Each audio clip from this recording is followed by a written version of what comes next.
हाँ जी, वाहिगुरू जी का खालसा वाहिगुरू जी की फतेह जी। ਸਾਰਿਆਂ ਨੂੰ ਸਾਡਾ ਜਿਹੜਾ ਪ੍ਰੋਗਰਾਮ ਅਸੀਂ ਹਫਤਾਵਾਰੀ ਪ੍ਰੋਗਰਾਮ ਇਸੇ ਨਾਈਟ ਦਾ ਸ਼ੁਰੂ ਕਰਨ ਜਾ ਰਹੇ ਹਾਂ। ਪ੍ਰੋਗਰਾਮ ਦਾ ਨਾਮ ਹੈ ਟਿਪਸ ਫॉर ਗੁੱਡ ਲਾਈਫ, ਸੁਖੀ ਜੀਵਨ ਦੇ ਰਾਜ਼। ਇਹ ਵੌਇਸ ਆਫ ਕੈਨੇਡਾ ਟੀਵੀ ਤੇ ਨਿਊਜ਼ ਚੈਨਲ ਦੇ ਬੰਨਿਓ ਜਾਰੀ ਕੀਤਾ ਜਾ ਰਿਹਾ, ਜਿਹਦੀ ਕਿ ਕੋਆਰਡੀਨੇਸ਼ਨ ਕਰ ਰਹੇ ਨੇ ਸਰਦਾਰ ਮੇਘਰਾਜ ਸੰਘਣੀ। ਸੋ ਅੱਜ ਦੇ ਜਿਹੜਾ ਸਾਡਾ ਪ੍ਰੋਗਰਾਮ ਹੈ ਇਹਦੇ ਵਿੱਚ ਸਾਰਿਆਂ ਨੂੰ ਤੁਹਾਨੂੰ ਜੀ ਆਇਆਂ ਨੂੰ ਵੈਲਕਮਸ, ਗ੍ਰੀਟਿੰਗਸ ਤੁਹਾਡੇ ਆਪੋ ਆਪਣੇ ਪਿਛੋਕੜ ਦੇ ਮੁਤਾਬਕ। ਤੇ ਅੱਜ ਦਾ ਜਿਹੜਾ ਸਾਡਾ ਟੌਪਿਕ ਹੈ ਇਹ ਅਸੀਂ ਕਵਰ ਕਰਨ ਜਾ ਰਹੇ ਹਾਂ 1947 ਦੀ ਜਿਹੜੀ ਪਾਰਟੀਸ਼ਨ ਹੈ ਉਹਨੂੰ ਅਸੀਂ ਕਵਰ ਕਰਨਾ। ਉਹਦੇ ਵਿੱਚ ਸਾਡਾ ਹੈ ਵੀ ਕੀ ਸਿੱਖੀਜ਼ਮ ਦੇ ਗੁਰਮਤ ਦੇ ਪੁਆਇੰਟ ਆਫ ਤੋਂ ਆਜ਼ਾਦੀ ਦਾ ਕੀ ਕਨਸੈਪਟ ਹੈ, ਸਿੱਖੀ ਵਿੱਚ ਆਜ਼ਾਦੀ ਕਿਵੇਂ ਆ ਤੇ ਅਸੀਂ ਕਿੱਥੇ ਖੜੇ ਆ।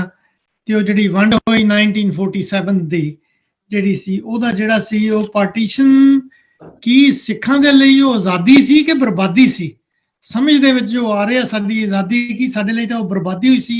ਆਲਦੋ 75 ਸਾਲਾ ਗੜੇ ਬੰਦਾ British India was divided into 3 countries, India, Pakistan ਤੇ ਈਸਟ ਪੰਜਾਬ ਜਿਹਨੂੰ ਪੂਰਬੀ ਪੰਜਾਬ ਕਿਹਾ ਜਾਂਦਾ।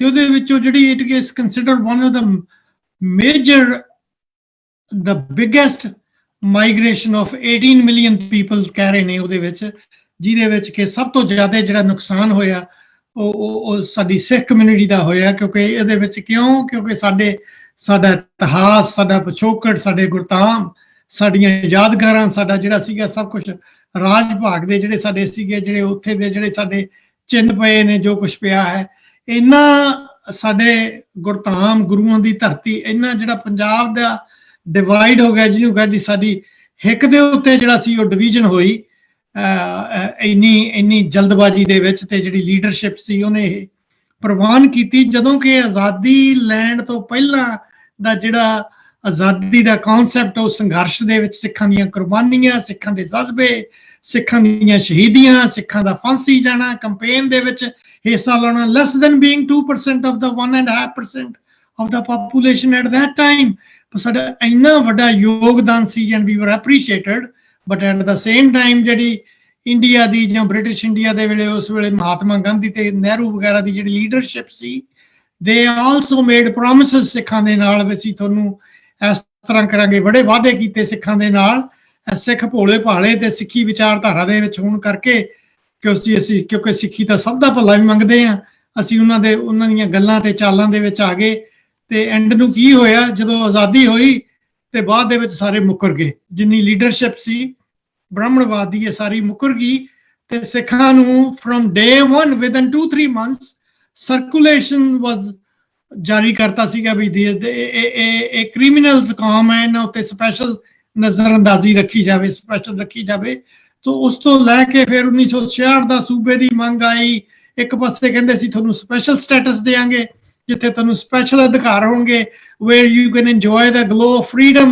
ਤੇ ਤੁਹਾਡੇ ਲਈ ਸਿੱਖਾਂ ਨੂੰ ਤਾਂ ਕੀ ਹੈ, ਕਹਿੰਦੇ ਤੁਸੀਂ ਜੇ ਤੁਹਾਨੂੰ ਵਾਅਦੇ ਨਾ ਵੀ ਤੁਹਾਡੇ ਨਾਲ ਦਿੱਤੇ ਗਏ, ਪੂਰੇ ਕੀਤੇ ਗਏ, ਸਿੱਖ ਤਾਂ ਤਲਵਾਰ ਦੇ ਨਾਲ, ਸ਼ਸਤਰਾਂ ਦੇ ਨਾਲ ਲੈਣਾ ਚਾਹੁੰਦੇ ਆ। ਇਸ ਤਰ੍ਹਾਂ ਦੀਆਂ ਗੱਲਾਂ ਬਾਤਾਂ ਕੀਤੀਆਂ ਸੀ, ਪਰ ਬਾਅਦ ਦੇ ਵਿੱਚ ਆ ਕੇ ਸਭ ਕੁਝ ਮੁੱਕਰ ਗਏ, ਵੀ ਹਾਲਾਤ ਬਦਲ ਗਏ। ਪਰ ਇਹ ਹੰਡਾਇਆ ਕੀ ਨੇ ਸਭ ਤੋਂ ਜ਼ਿਆਦਾ? ਸਿੱਖ ਕੌਮ ਨੇ। ਰੈਡ ਕਲਿਫ ਦੇ ਜਿਹਨੇ ਡਿਮਾਰਕੇਸ਼ਨ ਦਾ ਵੀ ਕੀਤਾ, he was in India, he has no clue about India। 6 ਹਫ਼ਤੇ ਦੇ ਉਹ ਇੰਡੀਆ ਆਇਆ, 2 ਹਫ਼ਤੇ ਉਹਨੂੰ ਕਹਿੰਦੇ ਡੇਲੀ ਵੈਲੀ ਕਹਿ ਰਹੇ, ਉਹਨੂੰ ਡਿਸੈਂਟਰੀ ਵਗੈਰਾ ਲੱਗੀ, ਟੱਟੀਆਂ ਵਗੈਰਾ ਲੱਗੀਆਂ ਹੋਈਆਂ ਸੀ। 4 ਹਫ਼ਤੇ ਦੇ ਵਿੱਚ ਹੀ ਸਭ ਕੁਝ ਕੀ ਪਲਾਨ ਕੀ ਕੀਤਾ, he had no clue but he was used as a rubber stamp। ਤੇ ਹੋਇਆ ਸਭ ਕੁਝ ਕੀ ਸੀ, ਜਿਹੜੀ ਲੀਡਰਸ਼ਿਪ ਸੀਗੀ ਉਹਦੀ ਮਨਜ਼ੂਰੀ ਦੇ ਨਾਲ। ਪਰ ਕਿਹਦੇ ਹਿੱਕ ਤੇ ਖੇਲੀ ਗਈ ਇਹ ਸਾਰੀ ਗੱਲ? ਇਹ ਸਾਰੇ ਸਿੱਖਾਂ ਦੇ ਉੱਤੇ, ਸਿੱਖਾਂ ਨਾਲ ਜੋ ਵਧੀਕੀਆਂ ਹੋਈਆਂ ਉਹਦੇ ਵਿੱਚ ਕੀ ਸਾਡਾ ਜਾਨੀ ਨੁਕਸਾਨ, ਮਾਲੀ ਨੁਕਸਾਨ, ਉਹਦੇ ਵਿੱਚ ਕੀ ਜਿੰਨਾ bloodshed, suffering, trauma, rapes, looting, killing, ਜੋ ਕੀ ਨਹੀਂ ਹੋਇਆ ਸਾਡੇ ਨਾਲ, ਇੰਨਾ ਕੁਛ ਹੋਇਆ। ਤੇ ਆਜ਼ਾਦੀ ਜਿਹੜੀ ਆਜ਼ਾਦੀ ਦਾ ਕਨਸੈਪਟ ਗੁਰੂ ਨਾਨਕ ਦੇਵ ਜੀ ਮਹਾਰਾਜ ਨੇ ਸਾਨੂੰ ਦਿੱਤਾ, ਗੁਰੂ ਅਰਜਨ ਦੇਵ ਜੀ ਮਹਾਰਾਜ ਨੇ ਸ਼ਹੀਦੀ ਦਿੱਤੀ, ਗੁਰੂ ਗੋਬਿੰਦ ਸਿੰਘ ਜੀ ਮਹਾਰਾਜ ਨੇ ਆ ਕੇ ਉਹ ਜਿਹੜੀ ਇੱਕ ਰੂਹਾਨੀਅਤ ਦੀ, ਇੱਕ ਉਹ ਸਿੱਖੀ ਸਪਿਰਿਟ ਦੀ ਉਹ ਸੰਘਰਸ਼ ਪੈਦਾ ਕਰਨ ਦੇ ਲਈ ਜਿਹੜੀਆਂ ਸ਼ਹੀਦੀਆਂ ਦਿੱਤੀਆਂ ਸੀ। ਬਾਅਦ ਦੇ ਵਿੱਚ ਸਿੱਖਾਂ ਦਾ ਜਿਹੜਾ ਸਮਾਂ ਵੀ ਆਇਆ, ਚਾਹੇ ਜਿਹੜੀ ਵੀ ਸਰਕਾਰ ਸੀ, ਚਾਹੇ ਮੁਗਲਾਂ ਦੀ ਸੀ, ਚਾਹੇ ਜਿਹੜੀ ਵੀ ਸਮੇਂ ਦੀ ਸਰਕਾਰ ਸੀ, ਜਿਹਨੇ ਵੀ ਵਧੀਕੀਆਂ ਕੀਤੀਆਂ, ਸਿੱਖੀ ਸਪਿਰਿਟ ਗੁਰੂ ਨਾਨਕ ਦੇ ਮਿਸ਼ਨ ਦੇ ਵਿੱਚੋਂ, ਗੁਰਮਤਿ ਦੇ ਵਿੱਚੋਂ ਲੈ ਕੇ ਇਹਨਾਂ ਨੇ ਵੱਧ ਚੱਕ ਕੇ ਹੱਕ, ਸੱਚ, ਨਿਆਂ, ਆਜ਼ਾਦੀ ਦੇ ਸੰਘਰਸ਼ ਲਈ ਤੇ ਕੁਰਬਾਨੀਆਂ ਦਿੱਤੀਆਂ ਤੇ ਹਮੇਸ਼ਾ ਤਿਆਰ ਰਹੇ ਨੇ, ਰਹਿੰਦੇ ਸੀ, ਰਹਿ ਰਹੇ ਨੇ ਤੇ ਰਹਿਣਗੇ ਵੀ, ਕਿਉਂਕਿ it comes firm the faith, ਜਿਹੜੇ ਸਾਡੇ ਫੇਥ ਦੇ ਵਿੱਚੋਂ ਸਾਨੂੰ ਮਿਲੀ ਆ। ਸਾਡੀ ਗੁਰਬਾਣੀ ਦਾ ਵਾਕ ਤਾਂ ਇਹ ਵੀ ਕਹਿੰਦਾ, ਫਰੀਦਾ ਬਾਹਰ ਪੁਰਾਏ ਬੈਸਣਾ ਸਾਈਂ ਮੁਝੇ ਨਾ ਦੇ, ਜੇ ਤੂੰ ਐਵੇਂ ਰੱਖ ਸੀ ਜਿਉ ਸਰੀਰੋਂ ਲੈ। ਫਰੀਦ ਜੀ ਕਹਿੰਦੇ, ਹੇ ਮੇਰੇ ਪਾਤਸ਼ਾਹ, ਹੇ ਮੇਰੇ ਵਾਹਿਗੁਰੂ, ਮੈਨੂੰ ਤੂੰ ਕਿਸੇ ਦੀ ਮੁਥਾਜੀ ਨਾ ਬਸਦੀ, ਕਿਸੇ ਦੀ ਅਧੀਨਗੀ ਨਾ ਬਖਸ਼ੀ। ਜੇ ਇਸ ਤਰ੍ਹਾਂ ਦਾ ਹੀ ਹਾਲਤ ਸਰੀਰ ਦੇ ਬਣ ਜਾਵੇ ਤਾਂ ਮੇਰਾ ਚਾਹੇ ਮੇਰਾ ਸਰੀਰ ਹੀ ਲੈ ਲਈ ਤੂੰ, ਪਰ ਮੈਨੂੰ ਇਹ ਦਿਨੇ। ਸਾਡਾ ਤਾਂ ਸੁਤੰਤਰਤਾ ਦਾ, ਆਜ਼ਾਦੀ ਦਾ, ਅਸੀਂ ਆਪ ਤਾਂ ਕੀ ਆਪਣੇ ਆਪ ਨੂੰ, ਸਾਨੂੰ ਇਸ ਵੇਲੇ ਆਜ਼ਾਦੀ ਮੰਨਣ ਦੀ ਮੁਸ਼ਕਿਲ ਆ ਲਈ ਹੈ।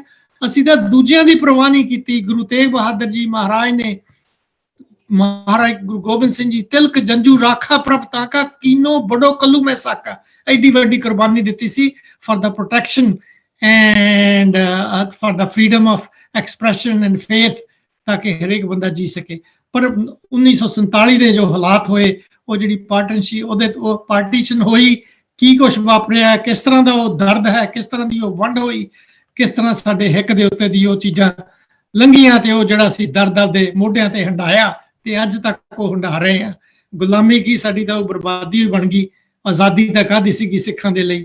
ਤੇ ਉਸ ਵਿਸ਼ੇ ਦੇ ਉੱਤੇ ਅੱਜ ਕੋਲੇ ਸਾਡੇ ਕੋਲੇ ਦੋ ਸਪੀਕਰ ਸਪੈਸ਼ਲ ਨੇ। ਪਹਿਲਾਂ ਸਰਦਾਰ ਪ੍ਰੋਫੈਸਰ ਕਲਿਆਣ ਸਿੰਘ ਜੀ ਕਲਿਆਣ, ਦੂਜੇ ਨੰਬਰ ਤੇ ਵੀਰ ਜੀ ਸਰਦਾਰ ਜਸਵੀਰ ਸਿੰਘ ਜੀ ਭਾਟੀਆ, ਜਿਹੜੇ ਕਿ ਉਦੋਂ ਬੜੇ ਆਪਦੇ ਵੈਰੀ ਯੰਗ ਏਜ 7-8 ਸਾਲ ਦੇ ਸੀ। ਉਹਨਾਂ ਦੇ ਵੀ ਆਈ ਵਿਟਨੈਸ ਅਕਾਊਂਟਸ ਨੇ, ਜਿਹੜੇ ਆਪਦੇ ਉਹਨਾਂ ਨੇ ਬਜ਼ੁਰਗਾਂ ਦੇ ਨਾਲ ਜੋ ਕੁਝ ਦੇਖਿਆ, ਜੋ ਕੁਝ ਹੋਇਆ। ਸੋ ਸਭ ਤੋਂ ਪਹਿਲਾਂ ਮੈਂ ਕਹਾਂਗਾ ਵੀ professor Kalyan Singh ji Kalyan, to please take 10-15 minute ਆਪਦੇ ਕੀ ਨੋਟ ਸਪੀਕਰ ਦੇ ਤੌਰ ਤੇ ਪਲੀਜ਼ ਥਰੋ ਸਮ ਲਾਈਟ ਅੱਜ ਦੇ ਇਸ ਟੌਪਿਕ ਦੇ ਉੱਤੇ। ਵਾਹਿਗੁਰੂ ਜੀ ਕਾ ਖਾਲਸਾ, ਵਾਹਿਗੁਰੂ ਜੀ ਕੀ ਫਤਿਹ। ਜਿਸ ਵੇਲੇ ਅਸੀਂ ਪਾਰਟੀਸ਼ਨ ਦੀ ਗੱਲ ਕਰਦੇ ਹਾਂ ਤੇ ਸਾਨੂੰ ਇਤਿਹਾਸ ਦੇ ਉਹਨਾਂ ਪੰਨਿਆਂ ਨੂੰ ਵੀ ਨਹੀਂ ਭੁੱਲਣਾ ਚਾਹੀਦਾ ਕਿ ਜਿਹੜੇ 1833 ਵਿੱਚ ਚਰਚਲ ਨੇ, ਜਿਹੜੇ ਮੇਰੇ ਖਿਆਲ ਉਸ ਵੇਲੇ ਪ੍ਰਾਈਮ ਮਿਨਿਸਟਰ ਸੀ ਯੂਨਾਈਟਿਡ ਕਿੰਗਡਮ ਦਾ, ਉਹਨਾਂ ਨੇ ਜਿਹੜੇ ਲਫ਼ਜ਼ ਕਹੇ ਸੀ ਕਿ ਪੰਜਾਬ ਨੂੰ ਜਿੱਤਣ ਲਈ ਸਾਨੂੰ ਪੰਜਾਬ ਦਾ ਸੱਭਿਆਚਾਰਕ ਲਈ ਤਲਕ ਤੋੜਨਾ ਪਏਗਾ। 1833 ਵਿੱਚ ਇਹ ਗੱਲ ਉਹਨਾਂ ਨੇ ਬ੍ਰਿਟਿਸ਼ ਪਾਰਲੀਮੈਂਟ ਦੇ ਵਿੱਚ ਕਹੀ ਸੀ। ਤੇ ਨਾਲੋਂ ਨਾਲ ਇੱਕ ਗੱਲ ਯਾਦ ਰੱਖਣਾ ਕਿ ਜਿਹੜੇ ਉੱਥੇ ਰਹਿਣ ਵਾਲੇ ਸਿੱਖ ਨੇ, ਉਹਨਾਂ ਦਾ ਤਲਕ ਅਗਰ ਗੁਰੂ ਗ੍ਰੰਥ ਸਾਹਿਬ ਨਾਲ ਹੈ, ਜਦ ਤੱਕ ਉਹ ਗੁਰੂ ਗ੍ਰੰਥ ਸਾਹਿਬ ਦੀ ਜਿਹੜੀ ਬੋਲੀ ਹੈ ਉਹਦੇ ਨਾਲ ਸਿੱਖਾਂ ਦਾ ਤਲਕ ਨਹੀਂ ਤੋੜਾਂਗੇ ਤੇ ਤਦ ਤੱਕ ਅਸੀਂ ਪੰਜਾਬ ਨੂੰ ਜਿੱਤ ਨਹੀਂ ਸਕਦੇ। ਇਹ 1833 ਦੀ ਬ੍ਰਿਟਿਸ਼ ਪਾਰਲੀਮੈਂਟ ਦੇ ਜਿਹੜੀ ਦਿੱਲੀ ਉਹਦੇ ਵਿੱਚ ਹੈ, ਪੁਆਇੰਟਸ ਦੇ ਵਿੱਚ ਉਹਦੇ ਵਿੱਚ ਲਿਖਿਆ ਹੋਇਆ ਹੈ।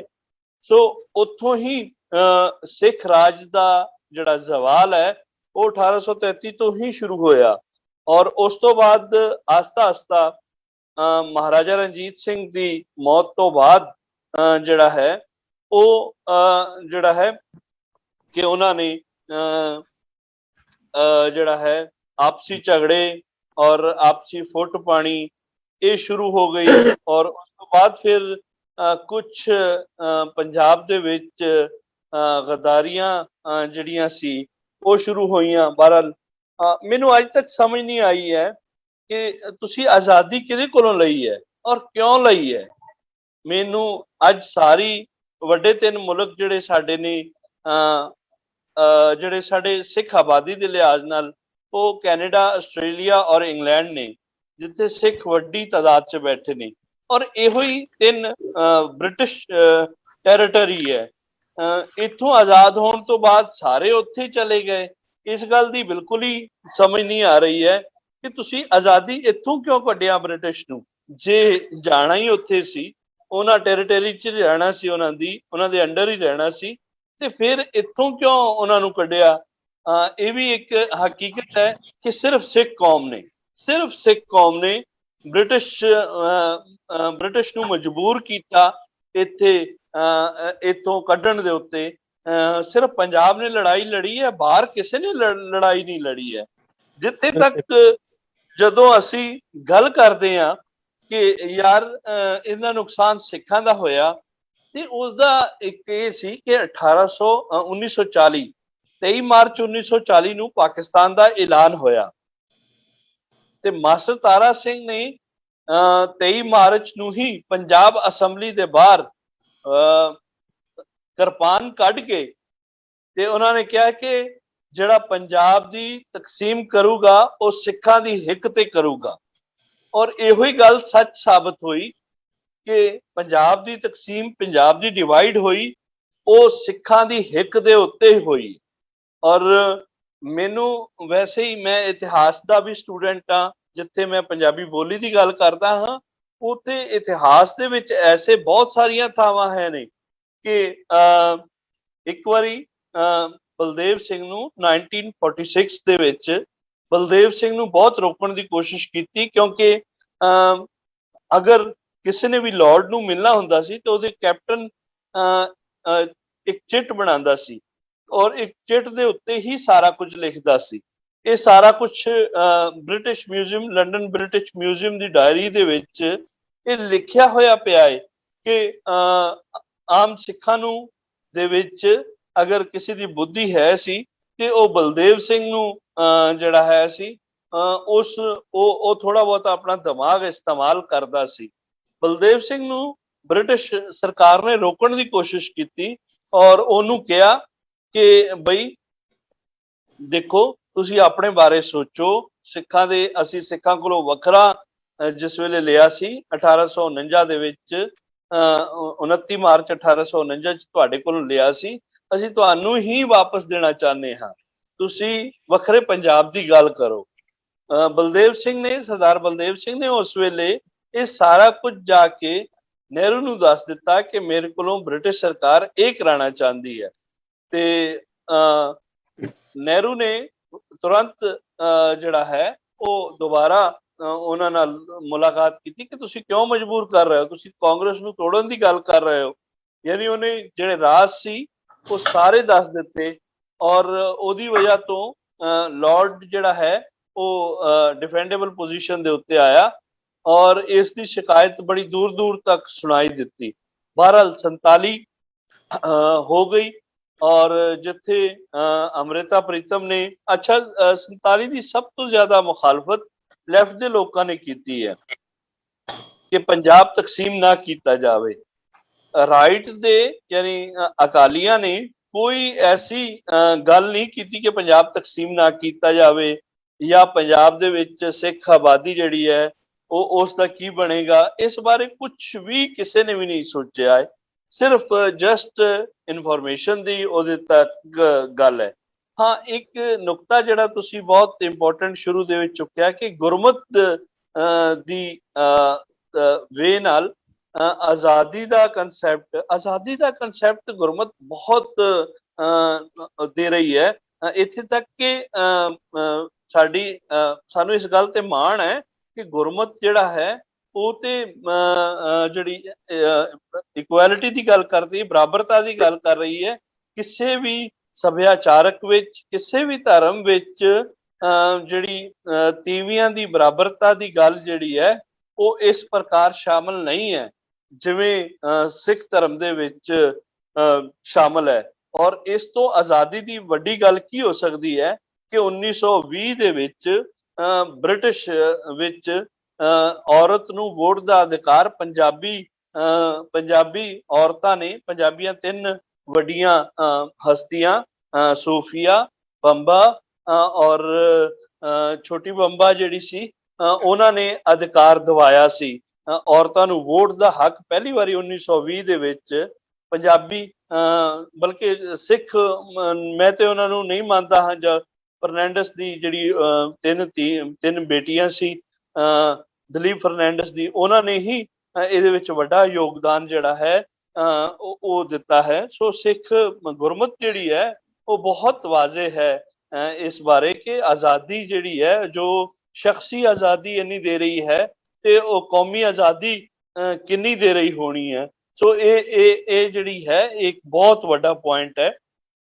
ਇਸ ਦੇ ਉੱਤੇ फिर किसी वेले गुफ्तगू करांगे। लेकिन हुण 47 जिहड़ी सी 47 हो गई और ਇਹਦਾ ਨੁਕਸਾਨ ਜ਼ਾਹਰ ਹੈ ਕਿ 23 ਮਾਰਚ 1940 ਦੀ ਸਪੀਚ ਦੇ ਮੁਤਾਬਕ ਸਿੱਖਾਂ ਦੇ ਹਿੱਕ ਤੇ ਹੀ ਹੋਣੀ ਸੀ ਔਰ ਸਿੱਖਾਂ ਦੇ ਹਿੱਕ ਤੇ ਹੋਈ। ਪਰ ਮੈਨੂੰ ਇਹ ਸਮਝ ਨਹੀਂ ਆਈ ਕਿ ਸਿੱਖਾਂ ਨੇ ਬੇਦਾਵਾ ਕਿਉਂ ਲਿਖਿਆ ਨਨਕਾਣਾ ਸਾਹਿਬ ਨੂੰ, ਕਰਤਾਰਪੁਰ ਨੂੰ। ਇਹ ਕਿਸ ਤਰ੍ਹਾਂ ਕਿ ਇੱਕ ਇੱਕ ਦੋ ਦੋ ਤਾਂ ਰਹਿਣੇ ਚਾਹੀਦੇ ਸੀ, ਉਹ ਵੀ ਨਹੀਂ ਰਹੇ। ਗੁਰਦੁਆਰਿਆਂ ਨੂੰ ਤਾਲਾ ਲਾ ਕੇ ਲੋਕ ਚਲੇ ਗਏ ਔਰ कुछ लोग वे इंतजार भी करते रहे। मसलन मैनू मैं ललियानी पढ़न वास्ते गया सी। ललियानी वो कस्बा है कि लाहौर तो कसूर दे बिल्कुल विचकार एक कस्बा है। मैं उत्थे पढ़न वास्ते गया सी, MA पंजाबी की तैयारी कर रहा सी उस वेले। तां पिछों ना किसी ने मेरे सिर ते हाथ फेरिया, मैं पानी दे विच पैर रख के बैठा सी, पिछों किसी ने मेरे सिर ते हाथ फेरिया।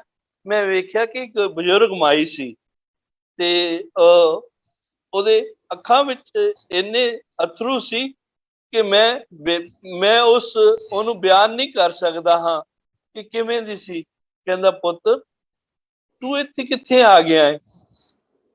ते मैं क्या मां जी, मैं क्या मैं इत्थे पढ़न आया हाँ ਤੇ ਇਸ ਤਰ੍ਹਾਂ ਤਿਆਰੀ ਕਰ ਰਹੇ ਆ। ਕਹਿੰਦਾ ਕੁਝ ਖਾਦਾ ਪੀਤਾ ਹੈ ਤੇ ਇੱਥੇ ਇਹਨਾਂ ਵੈਸ਼ੀਆਂ ਦੇ ਵਿੱਚ ਕਿੱਥੇ ਆ ਗਿਆ। ਖੈਰ ਮੇਰੀ ਉਸ ਮਾਤਾ ਨਾਲ ਬਹੁਤ ਜ਼ਿਆਦਾ ਫਿਰ ਪ੍ਰੇਮ ਵੱਧ ਗਿਆ ਤੇ ਮੈਨੂੰ ਪਤਾ ਲੱਗਾ ਕਿ ਉਹ ਸੰਧੂ ਪਰਿਵਾਰ ਚੋਂ ਨੇ ਤੇ ਉਹਨਾਂ ਨੇ ਵਿਆਹ ਹੀ ਨਹੀਂ ਕਰਾਇਆ ਹੋਇਆ ਵਾ। ਦੋਵੇਂ ਭੈਣਾਂ ਸੀ ਸੰਧੂ ਪਰਿਵਾਰ ਦੀਆਂ ਔਰ ਦੋਵੇਂ ਗੁਰਸਿੱਖੀ ਰੂਪ ਦੇ ਵਿੱਚ यानी 2004 ਦੀ ਗੱਲ ਹੈ। ਦੋਵੇਂ ਗੁਰਸਿੱਖੀ ਰੂਪ ਦੇ ਵਿੱਚ ਹੁਣ ਤੱਕ 2004 ਤੱਕ ਗੁਰਸਿੱਖੀ ਰੂਪ ਦੇ ਵਿੱਚ ਸੀ। ਤੇ ਉਹਨਾਂ ਦਾ ਭਰਾ ਉਹ ਮੁਸਲਮਾਨ ਹੋ ਗਿਆ ਸੀ, ਉਹਨੇ ਵਿਆਹ ਕਰਾ ਲਿਆ ਸੀ ਇੱਕ ਮੁਸਲਮਾਨੀ ਨਾਲ, ਪਰ ਉਹਨਾਂ ਦੋਵਾਂ ਭੈਣਾਂ ਨੇ ਵਿਆਹ ਨਹੀਂ ਸੀ ਕਰਾਇਆ। ਫਿਰ ਆਸਤਾ ਆਸਤਾ ਮੈਨੂੰ ਸੰਗਰਾਂਦ ਦੀ ਉਹ ਰਸਦ ਦਿੰਦੇ ਰਹੇ ਕਿ ਰਸਦ ਨਨਕਾਣਾ ਸਾਹਿਬ ਲੈ ਜਾਇਆ ਕਰੀ।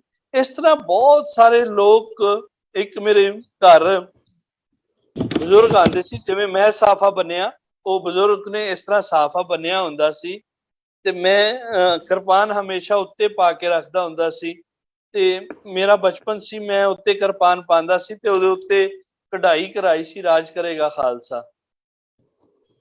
ਤੇ ਉਹ ਬਜ਼ੁਰਗ ਮੈਨੂੰ ਮਿਲਿਆ ਤੇ ਉਹਨੇ ਉਹ ਰਾਜ ਕਰੇਗਾ ਖਾਲਸਾ ਨੂੰ ਚੁੰਮਿਆ ਤੇ ਮੈਨੂੰ ਕਿਹਾ ਪਤਾ ਨਹੀਂ ਕਦੋਂ ਰਾਜ ਸਾਡਾ ਆਏਗਾ। ਹੁਣ ਤੇ ਉਮੀਦਾਂ ਹੀ ਟੁੱਟ ਰਹੀਆਂ ਨੇ ਸਾਡੀਆਂ। ਅੱਛਾ, ਮੈਂ ਕਿਹਾ ਜੀ ਤੁਸੀਂ ਗੁਰਮੁਖੀ ਪੜ੍ਹ ਲੈਂਦੇ ਹੋ? ਕਹਿੰਦਾ ਹਾਂਜੀ। ਬਸ ਫਿਰ ਉਹਨਾਂ ਨਾਲ ਵੀ ਦੋਸਤੀ ਹੋਈ। ਪਤਾ ਚੱਲਿਆ ਕਿ ਉਹ ਆਪਣੇ ਸਿੱਖੀ ਸਰੂਪ ਦੇ ਵਿੱਚ ਨੇ ਲੇਕਿਨ ਇੱਥੇ ਲੋਕ ਕੇ ਰਹਿਣ ਡਏ ਨੇ। ਔਰ ਫਿਰ ਉਹ ਘੜੀ ਵੀ ਆ ਗਈ 2006 ਦੇ ਵਿੱਚ ਉਹਨਾਂ ਦੀ ਡੈਥ ਹੋਈ ਤੇ ਉਹਨਾਂ ਨੇ ਆਪਣੇ ਪੁੱਤਰ ਜਿਹੜੇ ਉਸ ਵੇਲੇ ਬਹੁਤ ਵੱਡੇ ਮੌਲਵੀ ਸਨ, ਕਿਉਂਕਿ ਇੱਥੇ ਨਿਊ ਮੁਸਲਿਮ ਜਿਹੜਾ ਹੈ ਨਾ ਉਹਦਾ ਕਰੇਜ਼ ਵੱਖਰੀ ਤਰੀਕੇ ਨਾਲ ਲੋਕ ਮਨਾਉਂਦੇ ਨੇ ਕਿ ਨਵਾਂ ਮੁਸਲਮਾਨ ਬਣਿਆ। ਉਹਨਾਂ ਨੂੰ ਪੂਰੇ ਉਹਦੇ ਵਿੱਚ ਘੁਮਾਉਂਦੇ ਰਹਿੰਦੇ ਨੇ ਔਰ ਫਿਰ ਜਦੋਂ ਇੱਕ ਵਾਰੀ ਤੁਸੀਂ ਮੁਸਲਿਮ ਬਣ ਜਾਓ ਤੇ ਫਿਰ ਉਸ ਤੋਂ ਬਾਅਦ ਵਾਪਸ ਜਾਣਾ ਮੌਤ ਹੈ, ਯਾਨੀ ਮੁਰਤਦ ਸਮਝ ਕੇ ਉਹ ਤੁਹਾਨੂੰ ਮਾਰ ਦਿੰਦੇ ਨੇ। ਬਹਰਹਾਲ ਉਹ ਆਪਣੀ ਉਹਦੇ ਵਿੱਚ ਰਿਹਾ ਤੇ ਉਹਦੀ ਇੱਛਾ ਸੀ ਕਿ ਉਹਨੂੰ ਅੰਤਮ ਸੰਸਕਾਰ ਜਿਹੜਾ ਹੈ ਉਹ ਕੀਤਾ ਜਾਵੇ, ਪਰ ਉਹ ਨਾ ਹੋ ਸਕਿਆ। ਉਹਦੇ ਮੁੰਡਿਆਂ ਨੇ ਉੱਥੇ, ਅਸੀਂ ਵੀ ਗਏ ਸੀ, ਉਹਦੇ ਮੁੰਡਿਆਂ ਨੇ ਉਹਨਾਂ ਨੇ ਕਿਹਾ ਕਿ ਯਾਰ ਇਹ ਪੋਸੀਬਲ ਨਹੀਂ ਹੈ, ਅਸੀਂ ਉਹਨਾਂ ਦਾ ਅੰਤਮ ਸੰਸਕਾਰ ਨਹੀਂ ਕਰ ਸਕਦੇ, ਸਾਨੂੰ ਦਫਨਾਉਣਾ ਹੀ ਪੈਣਾ ਹੈ। ਸੋ ਉਹ ਦਫਨ ਕੀਤਾ ਗਿਆ। ਰਾਤ ਦਾ ਕੁਛ ਟਾਈਮ ਸੀ ਜਿਸ ਵੇਲੇ ਮੇਰੇ ਵੱਡੇ ਵੀਰ ਗਿਆਨੀ ਦਿਆਲ ਸਿੰਘ ਜਿਹੜੇ ਹੈਡ ਗ੍ਰੰਥੀ ਨੇ ਸ੍ਰੀ ਨਨਕਾਣਾ ਸਾਹਿਬ ਦੇ, ਉਹਨਾਂ ਨੇ ਜਗਾਇਆ ਕਿ ਉਹਨਾਂ ਦਾ ਫੋਨ ਆਇਆ ਹੈ। ਮੈਂ ਕਿਹਾ, ਕਹਿੰਦਾ ਕੀ ਵਜ੍ਹਾ ਹੈ? ਕਹਿੰਦਾ ਕਿ ਛੇਤੀ ਆਓ। ਅਸੀਂ 3 ਵਜੇ ਦੋਵੇਂ ਭਰਾ ਨਿਕਲ ਗਏ ਔਰ ਅਸੀਂ ਉੱਥੇ ਪਹੁੰਚੇ ਤੇ ਵੇਖਿਆ ਕਿ ਕਬਰ ਦੇ ਵਿੱਚ ਪੂਰੀ ਤਰ੍ਹਾਂ ਅੱਗ ਲੱਗੀ ਹੋਈ ਸੀ, ਬਿਲਕੁਲ ਪੂਰਾ ਇੱਕ ਹੀ ਉਹਦੇ ਵਿੱਚ ਅੰਤਮ ਸੰਸਕਾਰ ਹੋ ਚੁੱਕਿਆ ਸੀ ਸਭ ਕੁਛ, ਔਰ ਸੇਕ ਅਜੇ ਵੀ ਨਿਕਲ ਰਹੀ ਸੀ ਉਸ ਕਬਰ ਦੇ ਵਿੱਚੋਂ। ਅਸੀਂ ਉਹਦੇ ਮੁੰਡਿਆਂ ਨੂੰ ਵੇਖਿਆ ਕਿ ਇਹ ਕੀ ਚੱਕਰ ਹੈ, ਤੇ ਉਹ ਕਹਿ ਰਹੇ ਸੀ ਕਿ ਸਾਨੂੰ ਵੀ ਨਹੀਂ ਪਤਾ ਵਾ, ਬਹਰਹਾਲ ਇਹ ਰੱਬੋਂ ਹੀ ਕੋਈ ਇਸ ਤਰ੍ਹਾਂ ਦਾ ਹੋਇਆ ਹੈ। ਤੇ ਹੁਣ ਕਹਿ ਰਹੇ ਕਿ ਯਾਰ ਇਹਦੇ ਬਾਕੀ ਚੀਜ਼ਾਂ ਦਾ ਕਿਵੇਂ ਕਰੀਏ। ਮੈਂ ਕਿਹਾ ਜੀ ਹਜੇ ਸੇਕਾ ਬਹੁਤ ਗਰਮ ਹੈ, ਕੁਝ ਚੌਥੇ ਦਾ ਇੰਤਜ਼ਾਰ ਕਰ ਲਓ, 1-2 ਦਿਨ ਫਿਰ ਅਸੀਂ ਫਿਰ ਆ ਜਾਾਂਗੇ ਤੇ ਬਾਕੀ ਚੀਜ਼ਾਂ ਦਾ ਕਰ ਲਾਂਗੇ। ਤੇ ਉਹਨਾਂ ਦੇ ਬੱਚੇ ਜਿਹੜੇ ਸੀ ਕਾਫੀ ਡਰੇ ਹੋਏ ਸੀ, ਤੇ ਉਹ ਕਹਿ ਰਹੇ ਸੀ ਕਿ ਇਹਨਾਂ ਦਾ ਜਿਹੜਾ ਹੈ ਨਾ, ਤੁਸੀਂ ਅਖੰਡ ਪਾਠ ਕਰਾ ਸਕਦੇ ਹੋ ਇਹਨਾਂ ਦਾ। ਤੇ ਅਸੀਂ ਕਿਹਾ ਸੀ ਕਿ ਇਹ ਪੋਸੀਬਲ ਹੈ। ਫਿਰ ਅਸੀਂ ਨਨਕਾਣਾ ਸਾਹਿਬ ਚਲੇ ਗਏ, ਉਹਨਾਂ ਦਾ ਅਖੰਡ ਪਾਠ ਰੱਖਿਆ ਨਨਕਾਣਾ ਸਾਹਿਬ ਦੇ ਵਿੱਚ ਹੀ, ਔਰ ਫਿਰ ਚੌਥੇ ਦੀ ਰਸਮ ਜਿਹੜੀ ਹੈ ਉਹ ਨਨਕਾਣਾ ਸਾਹਿਬ ਦੇ ਵਿੱਚ ਅਦਾ ਕੀਤੀ ਗਈ, ਔਰ ਨਨਕਾਣਾ ਸਾਹਿਬ ਦੇ ਵਿੱਚ ਹੀ ਉਹਨਾਂ ਦੀ ਇੱਛਾ ਮੁਤਾਬਕ ਕਿ ਉਹਨਾਂ ਦੇ ਜਿਹੜੇ ਜਲ ਪ੍ਰਵਾਨ ਕੀਤੇ ਜਾਣ, ਉਹ ਨਨਕਾਣਾ ਸਾਹਿਬ ਦੀ ਨਹਿਰ ਦੇ ਵਿੱਚ ਕੀਤੇ ਜਾਣ। ਸੋ ਫਿਰ ਉਹ ਇਹ ਸਾਰਾ ਕੁਝ ਕੀਤਾ ਗਿਆ। ਜਿੱਥੇ ਤੱਕ ਮੈਂ ਕਿਉਂਕਿ ਟਾਈਮ ਬਹੁਤ ਸ਼ਾਰਟ ਹੈ, ਮੈਂ ਇੱਕ ਹੋਰ ਸਟੋਰੀ ਸਾਂਝਾ ਕਰਾਂਗਾ ਕਿ ਮੇਰੀ ਪਹਿਲੀ ਜੌਬ ਜਿਹੜੀ ਹੈ ਉਹ ਹੋਈ ਗੁਜਰਾਂਵਾਲੇ ਦੇ ਵਿੱਚ। ਮੈਨੂੰ ਅੰਮ੍ਰਿਤਾ ਪ੍ਰੀਤਮ ਦੀ ਉਹ ਨਜ਼ਮ ਜਿਹੜੀ ਸੀ ਉਹ ਯਾਦ ਸੀ ਕਿ ਅੱਜ ਅੱਖਾਂ ਵਾਰਿਸ ਸ਼ਾਹ ਨੂੰ ਕਿਤੇ ਕਬਰਾਂ ਵਿੱਚੋਂ ਬੋਲ, ਇੱਕ ਰੋਈ ਧੀ ਪੰਜਾਬ ਦੀ ਤੂੰ ਲਿਖ ਲਿਖ ਮਾਰੇ ਵਹਿਣ, ਅੱਜ ਲੱਖਾਂ ਧੀਆਂ ਰੋਂਦੀਆਂ ਤੈਨੂੰ ਵਾਰਿਸ ਸ਼ਾਹ ਨੂੰ ਕਹਿਣ। ਉੱਠ ਦਰਦ ਮੰਦਾ ਦੇ ਦਰਦੀਆ ਤੇ ਤੱਕ ਆਪਣਾ ਪੰਜਾਬ, ਅੱਜ ਵੇਲੇ ਲਾਸ਼ਾਂ ਵਿਛੀਆਂ ਤੇ ਲਹੂ ਦੀ ਭਰੀ ਚਨਾਬ। ਮੈਂ ਕਿਹਾ ਇਹ ਕਿਉਂ ਸੰਬੋਧਨ ਕੀਤਾ ਇਹਨੇ, ਲਹੂ ਦੀ ਭਰੀ ਚਨਾਬ ਨੂੰ ਸੰਬੋਧਨ ਕਿਉਂ ਕੀਤਾ। ਤੇ ਮੈਂ ਉੱਥੇ ਆਸੇ ਪਾਸੇ ਦੇ ਚਨਾਬ ਦੇ ਇਲਾਕੇ ਦੇ ਵਿੱਚ, ਕਿਉਂਕਿ ਗੁਜਰਾਂਵਾਲਾ ਤੇ ਚਨਾਬ ਦੇ ਇਲਾਕਾ ਬਹੁਤ ਕਰੀਬ ਹੈ, ਮੈਂ ਉੱਥੇ ਐਜ਼ ਏ ਮੇਰੀ ਲੈਕਚਰਰ ਸੀ, ਤੇ ਮੈਂ ਉੱਥੇ ਜਿਸ ਵੇਲੇ ਗਿਆ ਤੇ ਮੈਂ ਉਹਨਾਂ ਨੂੰ ਪੁੱਛਿਆ ਕਿ ਯਾਰ ਇਹ ਅੰਮ੍ਰਿਤਾ ਪ੍ਰੀਤਮ ਗੁਜਰਾਂਵਾਲੇ ਦੀ ਧੀ ਸੀ, ਤੇ ਇਹਨੇ ਇਹੋ ਜਿਹਾ ਲਫ਼ਜ਼ ਕਿਉਂ ਕਹੇ ਆ, ਇੱਥੇ ਲਹੂ ਦੀ ਭਰੀ ਚਨਾਬ ਕਿਉਂ ਕਹੇ ਆ। ਮੈਂ ਅੱਗੇ ਤੁਰ ਗਿਆ ਤੇ ਬਜ਼ੁਰਗ ਨੇ ਪਿੱਛੋਂ ਆਵਾਜ਼ ਦਿੱਤੀ ਕਿ ਪੁੱਤ ਗੱਲ ਸੁਣ, ਜਦੋਂ ਵਿਹਲਾ ਹੋ ਜਾਏਗਾ ਨਾ, ਤੇਰੇ ਪਿੱਛੇ ਰਸ਼ ਲੱਗਾ ਹੋਇਆ ਹੈ, ਜਦੋਂ ਇੱਥੋਂ ਵਿਹਲਾ ਹੋ ਜਾਏਗਾ ਨਾ ਫਿਰ ਮੈਨੂੰ ਮਿਲੀ। ਤੇ ਮੈਂ ਵਾਕਈ ਪਿੱਛੇ ਵੇਖਿਆ ਕਿ ਯਾਰ ਮੁਸਲਿਮ ਬਹੁਤ ਸਾਰੇ ਮੁਸਲਮਾਨ ਇਕੱਠੇ ਹੋਏ ਸੀ। ਉਹ ਜਦੋਂ ਮੈਂ ਉਹਨਾਂ ਤੋਂ ਫਾਰਗ ਹੋਇਆ ਤੇ ਮੈਂ ਉਸ ਬਜ਼ੁਰਗ ਨਾਲ ਤੁਰ ਗਿਆ, ਤੇ ਉਹਨਾਂ ਨੇ ਕਿਹਾ ਸੀ ਕਿ ਜਿਹੜੀਆਂ ਟ੍ਰੇਨਾਂ ਆਉਂਦੀਆਂ ਸੀ ਉਹਨਾਂ ਨੂੰ, ਜਾਂ ਗੱਡੇ ਆਉਂਦੇ ਸੀ, ਉਹਨਾਂ ਨੂੰ ਚਨਾਬ ਦੇ ਕਿਨਾਰੇ ਤੇ ਰੋਕ ਲਈਦਾ ਸੀ ਕਿ ਚਨਾਬ ਦੇ ਕਿਨਾਰੇ ਦੇ ਵਿੱਚ ਕਿਸੇ ਕੋਲੋਂ ਵੀ 30-40 ਸਾਲ ਦੀ ਉਹਨਾਂ ਦੀ ਤੀਵੀਂ ਹੋਵੇ ਜਾਂ ਕੋਈ 6 ਸਾਲ ਤੱਕ ਕੁੜੀ ਹੋਵੇ, ਉਹ ਸਾਰੀਆਂ ਚਨਾਬ ਦੇ ਵਿੱਚ ਸਿੱਟ ਦਿਓ ਤੇ ਫੇਰ ਹੀ ਅੱਗੇ ਤੁਰਿਆ ਜਾ ਸਕਦਾ ਹੈ, ਇਸ ਤੋਂ ਬਿਨਾਂ ਨਹੀਂ ਤੁਰਿਆ ਜਾ ਸਕਦਾ ਹੈ। ਸੋ ਉੱਥੇ ਉਹਨਾਂ ਦੇ ਹਿਸਾਬ ਕਹਿੰਦਾ ਇੱਥੇ ਲੱਖਾਂ ਕੁੜੀਆਂ, ਕੋਈ 6 ਲੱਖ, ਉਸ ਬਜ਼ੁਰਗ ਨੇ ਕਿਹਾ ਕਿ 6 ਲੱਖ ਦੇ ਕਰੀਬ ਬੀਬੀਆਂ ਨੂੰ ਚਨਾਬ ਦੇ ਵਿੱਚ ਸਿੱਟਿਆ ਗਿਆ ਸੀ। ਇਹ ਅੰਕੜੇ ਜਿਹੜੇ ਸੀ ਬੜੇ ਖਤਰਨਾਕ ਸੀ, ਔਰ ਮੈਂ ਕਿਹਾ 6 ਲੱਖ ਬਹੁਤ ਵੱਡੀ ਤਾਦਾਦ ਹੁੰਦੀ ਹੈ। ਕਹਿੰਦਾ ਪੁੱਤ ਇਸ ਤੋਂ ਵੀ ਜ਼ਿਆਦਾ ਹੋ ਸਕਦੀ ਹੈ, ਕਿਉਂਕਿ ਕਹਿੰਦਾ ਕਿ ਐਬਟਾਬਾਦ ਹਜ਼ਾਰੇ ਤੋਂ ਪੰਜਾਬ ਤੋਂ ਬਾਹਰ ਜਿਹੜੇ ਸੀ ਨਾ, ਉਹ ਵੀ ਲੋਕ ਇਧਰੋਂ ਦੀ ਆ ਰਹੇ ਸੀ। ਸੋ ਇਹ ਕਹਿ ਰਹੇ ਕਿ ਚਨਾਬ ਦੇ ਵਿੱਚ, ਕਹਿੰਦਾ ਜਿੰਨੀ ਧੀ ਭੈਣ ਪੰਜਾਬ ਨੇ ਚਨਾਬ ਦੇ ਵਿੱਚ ਸਿੱਟੀ ਹੈ ਨਾ, ਉਹਨਾਂ ਨੇ ਕਿਸੇ ਹੋਰ ਥਾਂ ਨਹੀਂ ਸਿੱਟੀ ਹੈ। ਸੋ ਉੱਥੇ ਆਮ ਲੋਕਾਂ ਕੋਲੋਂ ਫਿਰ ਮੈਂ ਇੱਕ ਵੱਖਰੇ ਵੱਖਰੇ ਬੰਦੇ ਕੋਲੋਂ ਪੁੱਛਣ ਚਲਾ ਗਿਆ, ਤੇ ਉਹਨਾਂ ਦੇ ਵੀ ਬੜੇ ਹੀ ਦਰਦਨਾਕ ਉਹਨਾਂ ਨੇ ਤਰੀਕੇ ਨਾਲ ਬਿਆਨ ਕੀਤਾ ਕਿ ਇੱਥੇ ਇਹ ਕੁਝ ਬਹੁਤ ਜ਼ਿਆਦਾ ਹੋਇਆ ਚਨਾਬ ਦੇ ਵਿੱਚ। ਇੰਨਾ ਜ਼ਿਆਦਾ ਹੋਇਆ ਕਿ ਲੋਕਾਂ ਨੇ 6-6 ਸਾਲ ਦੀ, 7-7 ਸਾਲ ਦੀ ਕੁੜੀਆਂ ਜਿਹੜੀਆਂ ਸੀ ਉਹ ਚਨਾਬ ਦੇ ਵਿੱਚ ਸਿੱਟ ਦਿੱਤੀਆਂ ਸੀ, ਔਰ ਚਨਾਬ ਦੇ ਐਵੇਂ ਨਹੀਂ ਭਰੀ ਸੀ, ਬਲਕਿ 6 ਲੱਖ ਕੁੜੀਆਂ ਤੋਂ ਇਹ ਚਨਾਬ ਜਿਹੜੀ ਸੀ ਇਹ ਭਰੀ ਸੀ। ਤਦ ਮੈਨੂੰ ਇਸ ਗੱਲ ਦੀ ਸਮਝ ਆਈ ਕਿ ਜਿਹੜੀ ਹੈ ਇਹਦੇ ਪਿੱਛੇ ਕੀ ਪਤਾ ਨਹੀਂ ਕਿਹੜੀ ਆਜ਼ਾਦੀ ਮੰਗ ਰਹੇ ਸੀ ਸਿੱਖ, ਔਰ ਕਿਸ ਤੋਂ ਆਜ਼ਾਦੀ ਚਾਹ ਰਹੇ ਸੀ, ਉੱਥੇ ਜਾ ਕੇ ਕਿੰਨੇ ਕੁ ਆਜ਼ਾਦ ਹੋਏ ਆ, ਇਸ ਗੱਲ ਦੀ ਅੱਜ ਤੱਕ ਸਮਝ ਨਹੀਂ ਆਈ। ਜਿਹੜੀ ਗੱਲ ਪੁਆਇੰਟ ਤੇ ਮੈਂ ਗੱਲ ਕੀਤੀ ਸੀ ਕਿ ਬਈ ਜਿਹੜੀ ਆਜ਼ਾਦੀ ਦਾ ਮਤਲਬ ਗੁਰਮਤ ਦੱਸ ਰਹੀ ਹੈ, ਉਹ ਆਜ਼ਾਦੀ ਤੇ ਕਦੀ ਸਿੱਖ ਨੂੰ ਨਸੀਬ ਹੀ ਨਹੀਂ ਹੋਈ ਹੈ। ਇਹ ਪਤਾ ਨਹੀਂ ਕਿਸ ਵੰਡ ਦੀ ਗੱਲ ਕਰ ਜੀ। ਇਸੇ ਸਾਡੇ ਇੱਥੇ ਮੈਂ ਆਪਣੇ ਫੇਸਬੁੱਕ ਤੇ ਇੱਕ ਗੱਲ ਲਿਖੀ ਸੀ ਕਿ ਮੈਂ ਜਿਹਨੂੰ ਵੀ ਮਿਲਿਆ ਵਾਂ ਇੱਥੇ ਪਾਕਿਸਤਾਨ ਦੇ ਵਿੱਚ ਵੀ ਕਿਸੇ ਵੀ ਬੰਦੇ ਨੇ ਆਜ਼ਾਦੀ ਦੀ ਗੱਲ ਨਹੀਂ ਕੀਤੀ ਹੈ। ਹਰ ਬੰਦਾ ਜਿਹੜਾ ਹੈ ਇੱਕ ਹੀ ਗੱਲ ਕਰ ਰਿਹਾ ਸੀ, ਉਹ ਹੈ ਕਿ ਉਜਾੜਾ ਹੋਇਆ, ਵੰਡ 47 ਦਾ ਉਜਾੜਾ ਹੋਇਆ। ਕੋਈ ਕਿਸੇ ਨੇ ਇਹ ਗੱਲ ਨਹੀਂ ਕੀਤੀ ਕਿ ਆਜ਼ਾਦੀ ਮਿਲੀ ਹੈ। ਸ਼ਾਇਦ ਕਿਸੇ ਨੂੰ ਆਜ਼ਾਦੀ ਮਿਲੀ ਹੋਏਗੀ, ਲੇਕਿਨ ਸਾਡੇ ਤੇ ਹਾਂ ਤੇ ਅੱਜ ਵੀ ਉਜਾੜੇ ਦੇ ਜਿਹੜੇ ਨੇ ਅਸੀਂ ਮਹਿਸੂਸ ਕਰਦੇ ਹਾਂ। ਲੋਕਾਂ ਦੇ ਵਿੱਚ ਜਾ ਕੇ ਜਦੋਂ ਉਹ ਸਾਹਮਣੇ ਆ ਕੇ ਤੇ ਮੂੰਹ ਥੋੜਾ ਜਿਹਾ ਪਿੱਛੇ ਕਰਕੇ ਕਹਿ ਦਿੰਦੇ ਸੀ ਕਿ ਅਸੀਂ ਵੀ ਸਿੱਖ ਸਾਂ ਵੀਰ ਜੀ। ਬਸ ਹੁਣ ਕੀ ਦਸੀਏ ਤੁਹਾਨੂੰ, ਸਾਡਾ ਦਾਦਾ ਪਰਦਾਦਾ ਸੋਹਣੀ ਪੱਗ ਬੰਨਦੇ ਸੀ ਤੇ ਹੁਣ ਤੁਹਾਨੂੰ ਦੱਸ ਨਹੀਂ ਸਕਦੇ ਆ, ਤੇ ਅੱਖਾਂ 'ਚ ਅਥਰੂ ਲੈ ਕੇ ਅਜੇ ਵੀ ਬੈਠੇ ਆ। ਤੇ ਕਰਤਾਰਪੁਰ 'ਚ ਰੋਜ਼ ਇੱਕ ਨਵੀਂ ਮੁਲਾਕਾਤ ਹੁੰਦੀ ਹੈ, ਭੈਣ ਭਰਾ ਨੂੰ ਮਿਲਦੇ ਨੇ, ਕੋਈ ਮੁਸਲਮਾਨ ਹੈ, ਕੋਈ ਸਿੱਖ ਹੈ, ਕੋਈ ਕ੍ਰਿਸਚਨ ਹੈ। ਰੋਜ਼ ਸਾਨੂੰ ਵੀ ਮਿਲਦੇ ਨੇ ਕਿ ਸਾਡਾ ਜਿਹੜਾ ਹੈ ਇਹ ਸਾਡਾ ਭਰਾ ਹੈ, ਤੁਸੀਂ ਲੱਭ ਕੇ ਦੇ ਦਿਓ, ਇਹ ਸਾਡੀ ਭੈਣ ਹੈ, ਲੱਭ ਕੇ ਦੇ ਦਿਓ। ਤੇ ਰੋਜ਼ ਇੱਕ ਕਹਾਣੀ ਨਾਲ ਵਾਸਤਾ ਪੈਂਦਾ ਹੈ।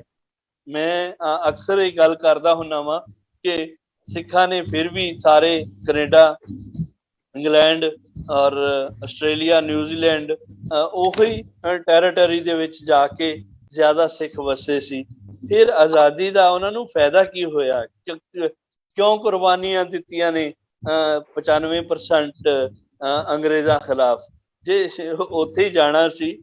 ਪਿਛਲੇ ਦਿਨੋਂ ਤਾਂ ਨਹੀਂ, 10-12 ਸਾਲ ਪਹਿਲਾਂ ਮੈਂ ਇੱਕ ਨਿਊਜ਼ ਪੜ੍ਹੀ ਕਿ ਭਗਤ ਸਿੰਘ ਦਾ ਭਤੀਜਾ ਨੇ ਪੋਲੀਟੀਕਲ ਸਟੇ ਵਾਸਤੇ ਇੰਗਲੈਂਡ ਦੇ ਐਪਲੀਕੇਸ਼ਨ ਦਿੱਤੀ ਸੀ, ਔਰ ਉਹਦੇ ਵਿੱਚ ਉਹਨੇ ਕਿਹਾ ਸੀ ਕਿ ਭਗਤ ਸਿੰਘ ਪਾਗਲ ਸੀ ਜਿਹੜਾ ਇੰਗਲੈਂਡ ਦੇ ਖਿਲਾਫ, ਇਹ ਲਿਖਿਆ ਸੀ ਉਹਦੇ ਵਿੱਚ ਕਿ ਭਗਤ ਸਿੰਘ ਪਾਗਲ ਸੀ ਜਿਹੜਾ ਇੰਗਲੈਂਡ ਦੇ ਖਿਲਾਫ ਲੜਿਆ। ਅੱਜ ਦੇ ਇੰਗਲੈਂਡ ਦਾ ਜਿਹੜਾ ਹੈ ਉਸ ਤੋਂ ਬਿਨਾਂ ਜਿਹੜਾ ਹੈ ਉਹ ਗੁਜ਼ਾਰਾ ਨਹੀਂ ਹੋ ਸਕਦਾ। ਸੋ ਮੈਨੂੰ ਇਸ ਗੱਲ ਦਾ ਜਵਾਬ ਉਸ ਵੇਲੇ ਮਿਲ ਗਿਆ ਸੀ ਕਿ ਵਾਕਈ ਅਗਰ ਜੇ ਇੱਥੇ ਅੰਗਰੇਜ਼ ਰਾਜ ਰਹਿੰਦਾ ਤੇ ਕੀ ਨੁਕਸਾਨ ਹੋਣਾ ਸੀ? ਸਿੱਖਾਂ ਨੂੰ ਨੁਕਸਾਨ ਕੀ ਹੋਣਾ ਸੀ? ਮੇਰਾ ਨਹੀਂ ਖਿਆਲ ਕਿ ਕੋਈ ਐਡਾ ਨੁਕਸਾਨ ਹੁੰਦਾ ਜਿਹੜਾ ਹੁਣ ਹੋਇਆ। ਨਾ ਸਿਰਫ ਨੁਕਸਾਨ ਹੋਇਆ, ਬਲਕਿ ਅਸੀਂ ਪਿਛਲੇ 100 ਸਾਲ ਦੇ ਵਿੱਚ ਸਾਡੀ ਧਾਰਮਿਕ ਅਵਸਥਾ ਜਿਹੜੀ ਹੈ ਉਹ ਪੂਰੀ ਤਰ੍ਹਾਂ ਬਦਲ ਗਈ ਹੈ। ਉਹਦੇ ਵਿੱਚ ਅਗਰ ਵੇਖੋ ਤੇ 100 ਸਾਲਾਂ ਦੇ ਵਿੱਚ ਅਗਰ ਤੁਸੀਂ ਵੇਖੋ ਤੇ ਅਸੀਂ ਕੌਮ ਤੋਂ ਜ਼ਿਆਦਾ ਹੁਣ ਮੇਰੀ ਅਵਸਥਾ ਹੈ, ਮੈਂ ਆਪਣੀ ਅਵਸਥਾ ਬਿਆਨ ਕਰ ਰਿਹਾ ਵਾਂ ਕਿ ਅਸੀਂ ਕੌਮ ਤੋਂ ਜ਼ਿਆਦਾ ਭੀੜ ਬਣਦੇ ਜਾ ਰਹੇ ਹਾਂ। ਸਾਡੀ ਸ਼ਨਾਖਤ ਜਿਹੜੀ ਹੈ ਉਹ ਸਿੱਖ ਨਹੀਂ ਰਹੀ ਹੈ, ਬਲਕਿ ਅਸੀਂ ਜੱਟ ਜਿਹੜੇ ਹੈ ਉਹ ਹੋ ਗਏ ਆ, ਨੌਨ ਜੱਟ ਹੋ ਗਏ ਆ। ਫਿਰ ਰਾਮਗੜੀਏ, ਨਾਮਧਾਰੀਏ, ਟਕਸਾਲੀਏ, ਅਖੰਡ ਕੀਰਤਨੀਏ, ਇਹ ਸਾਰੇ ਬਣ ਰਹੇ ਆ। ਜਿਹੜੀ ਐਜ਼ ਏ ਸਿੱਖ ਕੌਮ ਦੀ ਸ਼ਨਾਖਤ ਹੈ ਉਹ ਅਸੀਂ, ਮੇਰਾ ਖਿਆਲ ਹੈ ਕਿ ਅਸੀਂ ਖੋ ਚੁੱਕੇ ਹਾਂ। ਉਸ ਦੀ ਭਾਲ ਕਰਨੀ ਬਹੁਤ ਜ਼ਰੂਰੀ ਹੈ, ਔਰ ਉਹ ਭਾਲ ਉਦੋਂ ਹੀ ਹੋ ਸਕਦੀ ਹੈ ਕਿ ਅਸੀਂ ਦੁਬਾਰਾ ਜਿਹੜਾ 1833 ਦੀ ਗੱਲ ਹੈ ਕਿ ਸਿੱਖਾਂ ਨੂੰ ਗੁਰੂ ਗ੍ਰੰਥ ਸਾਹਿਬ ਤੋਂ ਵੱਖ ਕੀਤਾ ਜਾਵੇ, ਤਦ ਹੀ ਸਿੱਖ ਜਿਹੜੇ ਨੇ ਸੱਭਿਆਚਾਰਕ ਲਈ ਔਰ ਜਿਹੜੇ ਹੈ ਨੇ ਧਾਰਮਿਕ ਮੌਤ ਮਰ ਜਾਣਗੇ। ਸੋ ਉਹ 1833 ਤੋਂ ਬਾਅਦ ਹੀ ਅਸੀਂ ਗੁਰੂ ਗ੍ਰੰਥ ਸਾਹਿਬ ਤੋਂ ਵਿਛੜੇ ਹਾਂ ਔਰ ਉਸ ਇਲਾਹੀ ਬਾਣੀ ਤੋਂ ਵਿਛੜੇ ਹਾਂ। ਸੋ ਸਾਨੂੰ ਦੁਬਾਰਾ ਉਸ ਬਾਣੀ ਨਾਲ ਜੁੜਨਾ ਹੋਏਗਾ, ਫਿਰ ਹੀ ਜਿਹੜੀ ਇਸ ਭੀੜ ਨੂੰ ਸਿੱਖ ਕੌਮ ਆਖ ਸਕਦੇ ਹਾਂ। ਭੁੱਲ ਚੁੱਕ ਦੀ ਖਿਮਾ। ਵਾਹਿਗੁਰੂ ਜੀ ਕਾ ਖਾਲਸਾ, ਵਾਹਿਗੁਰੂ ਜੀ ਕੀ ਫਤਿਹ। ਥੈਂਕ ਯੂ ਸਾਹ ਕਲਿਆਣ ਸਿੰਘ ਜੀ, ਤੁਹਾਡਾ ਜਿਹੜਾ ਪਰਸਪੈਕਟਿਵ ਹੈ ਇਹਦੇ 'ਚ ਮੈਂ ਇੱਕ ਗੱਲ ਜ਼ਰੂਰ ਕਹਿਣੀ ਚਾਹਾਂਗਾ ਕਿ ਸਿੱਖਾਂ ਦਾ ਉਜਾੜਾ ਹੋਇਆ, ਯੈਸ, ਇਹ 'ਚ ਕੋਈ ਸ਼ੱਕ ਨਹੀਂ। ਇਹੀ ਸੰਤਾਪ ਅਸੀਂ ਹੰਢਾ ਰਹੇ ਹਾਂ, ਇਸੇ ਨੂੰ ਅਸੀਂ ਸਿੱਖ ਨਹੀਂ ਆਜ਼ਾਦੀ ਮੰਨ ਰਹੇ ਜ਼ਿਆਦਾਤਰ, ਪਰ ਉਹ ਜਿਹੜੀ ਆਜ਼ਾਦੀ ਸੀ ਉਹ ਇੰਡੀਆ ਤੇ ਪਾਕਿਸਤਾਨ ਦੀ ਹੋਈ ਬਟਵਾਰੇ ਦੀ 14 ਤੇ 15 ਅਗਸਤ। ਉਹ ਦੇਸ਼ ਦੀ ਆਜ਼ਾਦੀ ਹੋਈ, ਪਰ ਸਿੱਖਾਂ ਦੀ ਇੱਕ ਤੇ ਹੋਈ। ਦੁੱਖ, ਸੰਤਾਪ, ਜਾਨੀ ਮਾਲੀ ਨੁਕਸਾਨ ਸਿੱਖਾਂ ਨੇ ਚੱਲਿਆ। ਸਿੱਖਾਂ ਨੇ ਕਾਸਟ ਕੀਤਾ ਇੰਡੀਆ ਦੇ ਨਾਲ, ਉਹ ਰਾਜਨੀਤਿਕ ਸੂਝ-ਬੂਝ ਦੇ ਵਿੱਚ ਤੁਸੀਂ ਕਹਿ ਲਓ, ਉਹਨਾਂ ਦੇ ਝੂਠੇ ਵਾਅਦਿਆਂ ਦੇ ਵਿੱਚ ਆ ਕੇ ਸਭ ਕੁਝ ਉਹਨਾਂ ਨੇ ਕਾਸਟ ਕੀਤਾ ਇੰਡੀਆ ਦੇ ਨਾਲ। ਇਸ ਗੱਲ ਦਾ ਪਤਾ ਨਹੀਂ ਸੀ। ਕਈ ਵਾਰ ਆਫਟਰ ਦਾ ਫੈਕਟ ਜਨਾਹ ਨੇ ਇੱਕ ਗੱਲ ਜ਼ਰੂਰ ਕਹੀ ਸੀ ਮਾਸਟਰ ਤਾਰਾ ਸਿੰਘ ਨੂੰ, ਉਹਨੇ ਕਿਹਾ ਸੀ ਤੁਸੀਂ ਇਹ ਵਿਪਰਾਂ ਨੂੰ ਤੁਸੀਂ ਗੁਲਾਮ ਕੌਮ ਦੇ ਤੌਰ ਤੇ ਤੁਸੀਂ ਦੇਖਿਆ, ਇਹਨਾਂ ਨੂੰ ਆਜ਼ਾਦ ਤੌਰ ਤੇ ਨਹੀਂ ਦੇਖਿਆ, ਸੋ ਬੀ ਅਵੇਅਰ। ਬਿਲਕੁਲ ਬਟ ਆਈ ਥਿੰਕ ਇਸ ਗੱਲ ਤੇ ਉਹਨਾਂ ਨੇ ਜਾਂ ਪੂਰਾ ਗੌਰ ਨਹੀਂ ਕੀਤਾ। ਚਲੋ ਹਾਲਾਤ ਬਦਲ ਗਏ, ਪਰ ਇਸ ਵੇਲੇ ਸਾਨੂੰ ਫਿਰ ਵੀ ਐਸੀ ਗੱਲ ਨਹੀਂ ਕੋਈ ਆਵਾਂਗੇ ਆਪਾਂ ਅੱਗੇ ਆਪਾਂ ਆਪੋ ਆਪਣੇ ਵਿਚਾਰ ਦੱਸਾਂਗੇ। ਇਹ ਜਿਹੜੀ ਭਾਸ਼ਾ ਕੌਮ ਦੀ ਜਿਹੜੀ ਸੋਚ ਹੈ ਇਹ ਹਮੇਸ਼ਾ ਰਹੀ ਹੈ। ਇਹ ਕੱਲਾ ਬ੍ਰਿਟਿਸ਼ਰ ਨੇ ਨਹੀਂ, ਉਦੋਂ ਉਹਨਾਂ ਨੇ ਐਜੂਕੇਸ਼ਨ ਦੇ ਵਿੱਚੋਂ ਈਵਨ ਗੁਰਮੁਖੀ ਦੇ ਰਣਜੀਤ ਸਿੰਘ ਦੇ ਕੋਲੋਂ ਦੇ ਰਾਜ ਦੇ ਵਿੱਚ ਵੀ ਇੰਗਲੈਂਡ 'ਚ ਵੀ ਇੰਨਾ ਐਜੂਕੇਸ਼ਨ ਸਿਸਟਮ ਇੰਨਾ ਡਿਵੈਲਪ ਨਹੀਂ ਸੀ ਜਿੰਨਾ ਰਣਜੀਤ ਸਿੰਘ ਦੇ ਰਾਜ ਦੇ ਵਿੱਚ ਹੋਇਆ ਸੀ। ਇੱਥੋਂ ਤੱਕ ਕਿ ਕਾਇਦੇ ਵਗੈਰਾ ਵੀ ਲੈ ਲਏ ਤਾਂ ਕਿ ਗੁਰਮੁਖੀ ਨੂੰ ਬੰਦ ਕੀਤਾ ਜਾ ਸਕੇ, ਹਟਾਇਆ ਜਾ ਸਕੇ। ਘਰੇ ਜਿਹੜਾ ਐਜੂਕੇਸ਼ਨ ਦਾ ਪ੍ਰਚਾਰ ਆ ਉਹਨੂੰ ਲੈਫਟੀਨੈਂਟ ਕਹਿੰਦਾ ਸੀ, ਹਟਾਇਆ ਜਾ ਸਕੇ। ਇਹ ਉਹਨਾਂ ਨੇ ਕੀਤਾ। ਈਵਨ ਸਵਾਮੀ ਦਇਆਨੰਦ ਨੇ ਆ ਕੇ ਵੀ ਜਦੋਂ ਦੇਖਿਆ, ਅੰਮ੍ਰਿਤਸਰ ਆਇਆ, ਉਹਨੇ ਦੇਖਿਆ, ਕਹਿੰਦਾ ਸਿੱਖ ਬੀਬੀਆਂ ਦੇ ਕੋਲੋਂ ਸੁਖਮਨੀ ਸਾਹਿਬ ਤੇ ਜਪਜੀ ਸਾਹਿਬ ਖੋਇਆ ਜਾਵੇ। ਖੋਣ ਦਾ ਤਰੀਕਾ ਕੀ ਸੀ? ਇਹਨਾਂ ਨੂੰ ਪੰਜਾਬੀ ਦੇ ਪ੍ਰਤੀ ਨਫ਼ਰਤ ਪੈਦਾ ਕੀਤੀ ਜਾਵੇ ਇਹਨਾਂ ਦੇ ਮਨਾਂ ਦੇ ਵਿੱਚ। ਤੁਸੀਂ ਦੇਖੋ ਜੇ ਪੰਜਾਬੀ ਦੇ ਪ੍ਰਤੀ ਨਫ਼ਰਤ ਹੋਊਗੀ, ਬਾਣੀ ਨਾਲੋਂ ਤੋੜਨਗੇ, ਬੀਬੀਆਂ ਨੂੰ ਤੋੜ ਲਿਆ ਤੇ ਨਾਲ ਜਿਹੜਾ ਪਰਿਵਾਰ ਆ, ਪਰਿਵਾਰ ਵੀ ਟੁੱਟ ਜੂਗਾ ਨਾਲ ਹੀ। ਬੜੀ ਕੋਝੀ, ਬੜੀ ਮੰਦੀ, ਦੂਰ ਅੰਦੇਸ਼ੀ ਵਾਲੀ ਚਾਲ ਸੀ, ਬੜੀ ਕੋਝੀ ਸੀ। ਅਨਫੋਰਚੂਨੇਟਲੀ ਸਾਡੀ ਸਿੱਖ ਲੀਡਰਸ਼ਿਪ ਸਮਝ ਨਹੀਂ ਸਕੀ ਉਦੋਂ। ਈਵਨ ਤੱਕ ਉਹਨਾਂ ਨੇ ਤਾਂ ਇਨਵਾਈਟ ਕੀਤਾ ਜਦੋਂ ਕਿ ਗੁਜਰਾਤ ਦੇ ਕੋਲ ਸਵਾਮੀ ਦਇਆਨੰਦ ਆਇਆ, ਤੇ ਫਿਰ ਉਹਨੇ ਕਿੰਨੇ ਬੀ ਬੋਏ ਤੇ ਪ੍ਰੈਸ ਨੇ ਇੱਕ ਸਿੱਖ ਫਿਰਕਾ ਪ੍ਰਸਤੂ ਦੇ ਤੌਰ ਤੇ ਭਾਸ਼ਾ ਪ੍ਰੈਸ ਨੇ ਡਿਕਲੇਅਰ ਕੀਤੇ। ਜਦੋਂ ਆਜ਼ਾਦੀ ਲੈਣੀ ਸੀ 47 ਤੋਂ ਪਹਿਲਾਂ, ਉਦੋਂ ਸੀ ਦੇਸ਼ ਭਗਤ ਸੀ, ਉਦੋਂ ਸੀ ਬਹਾਦਰ ਕੌਮ ਸੀ, ਉਦੋਂ ਸੀ ਸਭ ਕੁਝ ਸੀ। ਪਰ ਬਾਅਦ ਦੇ ਵਿੱਚ ਹਾਲਾਤ ਬਦਲ ਗਏ, ਹੁਣ ਸਾਨੂੰ ਵੱਖਵਾਦੀ ਤੇ ਅੱਤਵਾਦੀ ਕਹਿ ਕੇ ਇਹ ਮੇਰਾ ਆਪਣਾ ਕੋਈ ਨਹੀਂ। We will keep on continuing. ਮੈਂ ਹੁਣ ਆਪਣੇ ਸਾਡੇ ਅਗਲੇ ਜਿਹੜੇ ਸਪੀਕਰ ਨੇ ਉਹ ਹੈ ਨੇ ਜਸਵੀਰ ਸਿੰਘ ਜੀ ਭਾਟੀਆ ਵੀਰ ਜੀ। ਹਾਂਜੀ, ਤੇ ਜੋਰ ਅਗਲੇ 10-12 ਮਿੰਟ ਲਈ ਤੁਸੀਂ ਆਪਦੇ ਵਿਚਾਰ ਦਿਓ ਜੀ। ਵਾਹਿਗੁਰੂ ਜੀ ਕਾ ਖਾਲਸਾ, ਵਾਹਿਗੁਰੂ ਜੀ ਕੀ ਫਤਿਹ। ਕਲਿਆਣ ਸਿੰਘ ਕੋਲ ਉਹਨਾਂ ਨੇ ਇੱਕ ਪੋਲੀਟੀਕਲ ਦ੍ਰਿਸ਼ਟੀਕੋਣ ਦੱਸਿਆ ਹੈ ਜਿਸ ਨਾਲ ਪੂਰੀ ਤਰ੍ਹਾਂ ਮੈਂ ਮਾਫੀ ਚਾਹਾਂਗਾ, ਮੈਂ ਸਹਿਮਤ ਨਹੀਂ ਹੋ ਸਕਦਾ। ਇਹਦੇ 'ਚ ਕੋਈ ਸ਼ੱਕ ਨਹੀਂ ਕਿ ਜੋ ਹਿੰਦੁਸਤਾਨ ਦੀ ਆਜ਼ਾਦੀ ਹੋਈ ਉਹ ਪੰਜਾਬ ਨੂੰ ਸੈਕਰੀਫਾਈਸ ਕਰਕੇ ਹੋਈ। ਪੰਜਾਬ ਦੀ ਸ਼ਹੀਦੀ ਕਹਿ ਲਓ ਹੋਈ, ਲੇਕਿਨ ਉਹਦੇ ਚੋਂ ਜ਼ਿਆਦਾਤਰ ਜੋ ਨੁਕਸਾਨ ਹੈ ਸਿੱਖਾਂ ਦਾ ਹੋਇਆ, ਇਹ 'ਚ ਕੋਈ ਸ਼ੱਕ ਨਹੀਂ। 15 ਮਿਲੀਅਨ ਲੋਕ ਗਿਣੇ ਜਾਂਦੇ ਹਨ, ਪਰ ਉਹਨੂੰ ਅਸੀਂ ਬੰਗਾਲ ਵੀ ਐਡ ਕਰਨਾ ਚਾਹੀਦਾ ਹੈ, ਕਿਉਂਕਿ ਬੰਗਾਲ ਵੀ ਡਿਵਾਈਡ ਹੋਇਆ, ਅਸੀਂ ਉਹਨੂੰ ਭੁੱਲ ਨਹੀਂ ਸਕਦੇ। ਔਰ ਬੰਗਾਲ ਦੇ ਵਿੱਚ ਜੋ ਤਬਾਹੀ ਹੋਈ ਹੈ ਉਹ ਵੀ ਸਾਨੂੰ ਪਤਾ ਹੈ। ਔਰ ਕਲਿਆਣ ਸਿੰਘ ਜੀ ਨੇ ਆਪ ਹੀ ਮੈਂਸ਼ਨ ਕੀਤਾ ਹੈ ਕਿ ਜਦੋਂ ਉਹਨਾਂ ਨੇ ਪੰਜਾਬ ਨੂੰ ਐਕਵਾਇਰ ਕਰ ਲਿਆ ਮਹਾਰਾਜਾ ਰਣਜੀਤ ਸਿੰਘ ਦੇ ਬਾਅਦ, ਤਾਂ ਉਹਨਾਂ ਨੇ ਵੀ ਸਿੱਖ ਕੌਮ ਦੀ ਜੋ ਸਾਡੀ ਜੜ੍ਹਾਂ ਸਨ ਉਹਨਾਂ ਨੂੰ ਕੱਟਣ ਦੀ ਕੋਸ਼ਿਸ਼ ਕੀਤੀ। ਔਰ ਸਾਨੂੰ ਸਿਰਫ ਆਰਮੀ ਵਾਸਤੇ ਯੂਜ਼ ਕੀਤਾ, ਕਿਉਂਕਿ ਉਹਨਾਂ ਨੂੰ ਪਤਾ ਸੀ ਕਿ ਇਹ ਯੋਧਾ ਲੋਕ ਨੇ। ਔਰ ਆਰਮੀ ਨੂੰ ਯੂਜ਼ ਕਰਕੇ ਵੀ ਸਾਨੂੰ 2 ਵਾਰਸ ਦੇ ਵਿੱਚ ਹਜ਼ਾਰਾਂ ਲੋਕਾਂ ਦੀ ਮੌਤਾਂ ਹੋਈਆਂ ਸਾਡੀਆਂ। ਔਰ ਅੰਗਰੇਜ਼ ਲੋਕ ਸਾਡੇ ਕੋਲ ਖੈਰ ਖਾ ਨਹੀਂ ਸਨ। ਜਿਸ ਉਹ ਆਪ ਜੀ ਕਹਿ ਰਹੇ ਸੀ ਅੰਗਰੇਜ਼ਾਂ ਨੂੰ ਕੱਢਣ ਦੀ ਕੀ ਲੋੜ ਸੀ, ਤੇ ਕਿਆ ਉਹਨਾਂ ਦੇ ਹੁੰਦਿਆਂ ਕਿਆ ਸਿੱਖ ਕਦੀ ਪ੍ਰਗਤੀ ਕਰ ਸਕਦੇ ਸੀ? ਆਜ਼ਾਦੀ ਮੰਨ ਲਓ ਵੱਖਰੀ ਚੀਜ਼ ਹੈ, ਕਿਆ ਸਿੱਖ ਕੋਈ ਤਰੱਕੀ ਕਰ ਸਕਦੇ ਸੀ? ਮੈਨੂੰ ਵੇਦ ਨਹੀਂ। ਉਹਨੇ ਹਰ ਕੋਸ਼ਿਸ਼ ਕੀਤੀ ਹੈ ਪੰਜਾਬ ਦੇ ਵਿੱਚ ਸਿੱਖਾਂ ਨੂੰ ਕ੍ਰਿਸਚਨ ਬਣਾਉਣ ਦੀ, ਜੋ ਅੱਜ ਤੱਕ ਵੀ ਚੱਲਦੀ ਜਾ ਰਹੀ ਹੈ। ਸੋ ਦੇਸ਼ ਦੀ ਆਜ਼ਾਦੀ ਦਾ ਕਈ ਕਿਸਮ ਦੀ ਆਜ਼ਾਦੀਆਂ ਹਨ। ਦੇਸ਼ ਦੀ ਆਜ਼ਾਦੀ, ਪਰਸਨਲ ਆਜ਼ਾਦੀ, ਧਾਰਮਿਕ ਆਜ਼ਾਦੀ, ਸੋਸ਼ਲ ਆਜ਼ਾਦੀ। ਤੋ ਇਹਨਾਂ ਵਿੱਚੋਂ ਆਫਟਰ ਆਲ ਸਿੱਖਾਂ ਨੇ ਹਮੇਸ਼ਾ ਹੀ ਦੇਸ਼ ਦੀ ਭਲਾਈ ਵਾਸਤੇ ਆਪਣੇ ਕੰਮ ਕੀਤੇ ਹਨ। ਸ਼ੁਰੂ ਤੋਂ ਲੈ ਕੇ ਹੀ ਗੁਰੂ ਸਾਹਿਬਾਂ ਨੇ ਕਦੀ ਭਾਰਤ ਵਿੱਚ ਆਪਣੇ ਆਪ ਤੋਂ ਵੱਖਰਾ ਨਹੀਂ ਕੀਤਾ। ਉਹਨਾਂ ਨੇ ਗੁਰੂ ਗੋਬਿੰਦ ਸਿੰਘ ਜੀ ਪਟਨਾ ਪੈਦਾ ਹੋਏ, ਦੂਜੇ ਨਾਵੇਂ ਗੁਰੂ ਸਾਹਿਬ ਦੇਸ਼ ਸਾਰੇ ਵਿਦੇਸ਼ ਜਾ ਕੇ ਅਸਾਮ ਤੱਕ ਗਏ, ਆਪਣੀ ਪ੍ਰਚਾਰ ਕਰਦੇ ਰਹੇ। ਸੋ ਸਾਡੀ ਜੋ ਫਲਸਫੀ ਨੂੰ ਅੱਗੋਂ ਵਧਾਉਣ ਵਾਸਤੇ ਸਭ ਗੁਰੂਆਂ ਨੇ ਕੋਸ਼ਿਸ਼ਾਂ ਕੀਤੀਆਂ, ਨਵੀਂ ਜਗ੍ਹਾ ਜਾ ਕੇ ਗਏ, ਅਨੰਦਪੁਰ ਸਾਹਿਬ ਗਏ। ਸੋ ਸਾਡਾ ਨਜ਼ਰੀਆ ਹਮੇਸ਼ਾ ਹੀ ਸਾਰੀ ਕੌਮ ਤੇ ਹੋ ਰਿਹਾ, ਉਹਦੀ ਕੋਈ ਸ਼ੱਕ ਨਹੀਂ ਹੈ। ਸੋ ਇਸ ਵਾਸਤੇ ਇਹ ਕਹਿਣਾ ਕਿ ਅੰਗਰੇਜ਼ਾਂ ਕੋਲੋਂ ਆਜ਼ਾਦੀ ਦੇਣ ਦੀ ਕੀ ਲੋੜ ਸੀ, ਇਸ ਗੱਲ ਤੇ ਮੈਂ ਸਹਿਮਤ ਨਹੀਂ ਹੋ ਸਕਦਾ। ਬਾਕੀ ਗੱਲ ਰਹੀ ਜੋ ਅੰਕੜਿਆਂ ਦੀ, ਉਹ ਸਭ ਨੇ ਦੱਸ ਦਿੱਤਾ, ਮੈਂ ਰਿਪੀਟ ਨਹੀਂ ਕਰਨਾ ਚਾਹੁੰਦਾ। ਸਿੱਖਾਂ ਦਾ ਜੋ ਨੁਕਸਾਨ ਹੋਇਆ ਹੈ ਉਹਦੀ ਕੋਈ ਗਿਣਤੀ ਨਹੀਂ। 6 ਲੱਖ ਭੈਣਾਂ ਬੀਬੀਆਂ ਨੂੰ ਪਾਣੀ ਸੁੱਟਿਆ ਗਿਆ, ਕਿੰਨੀਆਂ ਸਦਾ ਗਰਕ ਹੋ ਗਈਆਂ, ਬਣ ਗਈਆਂ, ਕਈਆਂ ਅਗਵਾ ਹੋ ਗਈਆਂ, ਕਈ ਸਾਡੇ ਆਪਣੇ ਲੋਕਾਂ ਨੇ ਆਪਣੇ ਹੱਥੀਂ ਉਹਨਾਂ ਨੇ ਜਾਨਾਂ ਲੈ ਲਿਆ। ਇਹ ਸ਼ਾਇਦ ਤੁਹਾਨੂੰ ਪਤਾ ਕਿ ਬਹੁਤ ਸਾਰੇ ਸਿੱਖਾਂ ਨੇ ਇਹ ਸਮਝ ਕੇ ਸ਼ਾਇਦ ਸਾਡੇ ਮੁਸਲਮਾਨ ਦੇ ਹੱਥ ਨਾ ਪੈ ਜਾਏ, ਉਹਨਾਂ ਆਪਣੇ ਹੱਥੀਂ ਉਹਨਾਂ ਨੂੰ, ਔਰ ਕਈ ਔਰਤਾਂ ਸਾਨੂੰ ਪਤਾ ਖੂਹਾਂ ਛਾਲਾ ਮਾਰ ਕੇ ਗਈਆਂ ਸਨ। ਤੋ 6 ਲੱਖ ਬੜਾ ਛੋਟਾ ਨੰਬਰ ਹੈ, ਇਸ ਤੋਂ ਜ਼ਿਆਦਾ ਨੁਕਸਾਨ ਹੋਇਆ ਹੈ। ਸੋ ਗੱਲ ਸਿਰਫ ਇਹ ਹੈ ਕਿ ਉਸ ਵੇਲੇ ਹੁਣ ਕੀ ਹੁੰਦਾ। ਦੇਖੋ, ਸਿੱਖ ਦੀ ਪਾਪੂਲੇਸ਼ਨ ਇਤਨੀ ਥੋੜੀ ਹੈ, ਸਾਰੇ ਪੰਜਾਬ ਦੇ ਵਿੱਚ, ਜਿਹਨੂੰ ਪੰਜਾਬ ਪੁਰਾਣਾ ਪੰਜਾਬ ਵੀ ਕਹਿ ਲਓ, ਸਾਰੇ ਸਿੱਖ ਸਭ ਸੈਟਲਡ ਸੀਗੇ, ਔਰ ਪਾਪੂਲੇਸ਼ਨ ਦਾ ਪਰਸੈਂਟੇਜ ਦੇਖੀ ਜਾਏਗੀ ਬਣਦੀ ਨਹੀਂ। ਹੁਣ ਸਾਡੇ ਪਾਸ ਚਾਹੇ ਸੀ ਜਾਂ ਹਿੰਦੁਸਤਾਨ ਵਾਲੇ ਪਾਸੇ ਜਾਣ, ਜਾਂ ਫਿਰ ਪਾਕਿਸਤਾਨ ਵਾਲੇ ਪਾਸੇ, ਜਾਂ ਫਿਰ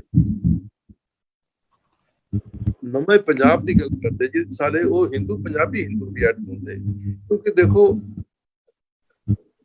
ਪੰਜਾਬ ਦੇ ਜੋ ਵੈਸਟ ਪੰਜਾਬ ਦੇ ਹਿੰਦੂ ਹਨ ਜ਼ਿਆਦਾ, ਜੋ ਅਸੀਂ ਹਿੰਦੂ ਕਹਿ ਲੈਂਦੇ ਹਾਂ, ਉਹ ਠੀਕ ਹੈ, ਸਾਡੀ ਸਭਿਅਤਾ ਹਿੰਦੂ ਵਰਗੀ ਹੈ, ਲੇਕਿਨ ਬਹੁਤ ਸਾਰੇ ਸਾਡੇ ਵੀ ਸਾਰੇ ਹਮੇਸ਼ਾ ਹੀ ਗੁਰਦੁਆਰੇ ਜਾਂਦੇ ਰਹੇ ਹਨ। ਮੈਂ ਜਾਣਦਾ ਆਪਣੇ ਬਚਪਨ ਦੀ ਗੱਲਾਂ, ਸਾਡੇ ਕਿੰਨੇ ਰਿਸ਼ਤੇਦਾਰ, ਕੁਝ ਸਰਦਾਰ ਸੀਗੇ, ਕੁਝ ਨਹੀਂ ਸੀ ਸਰਦਾਰ, ਸਭ ਗੁਰਦੁਆਰੇ ਜਾਂਦੇ ਸੀ।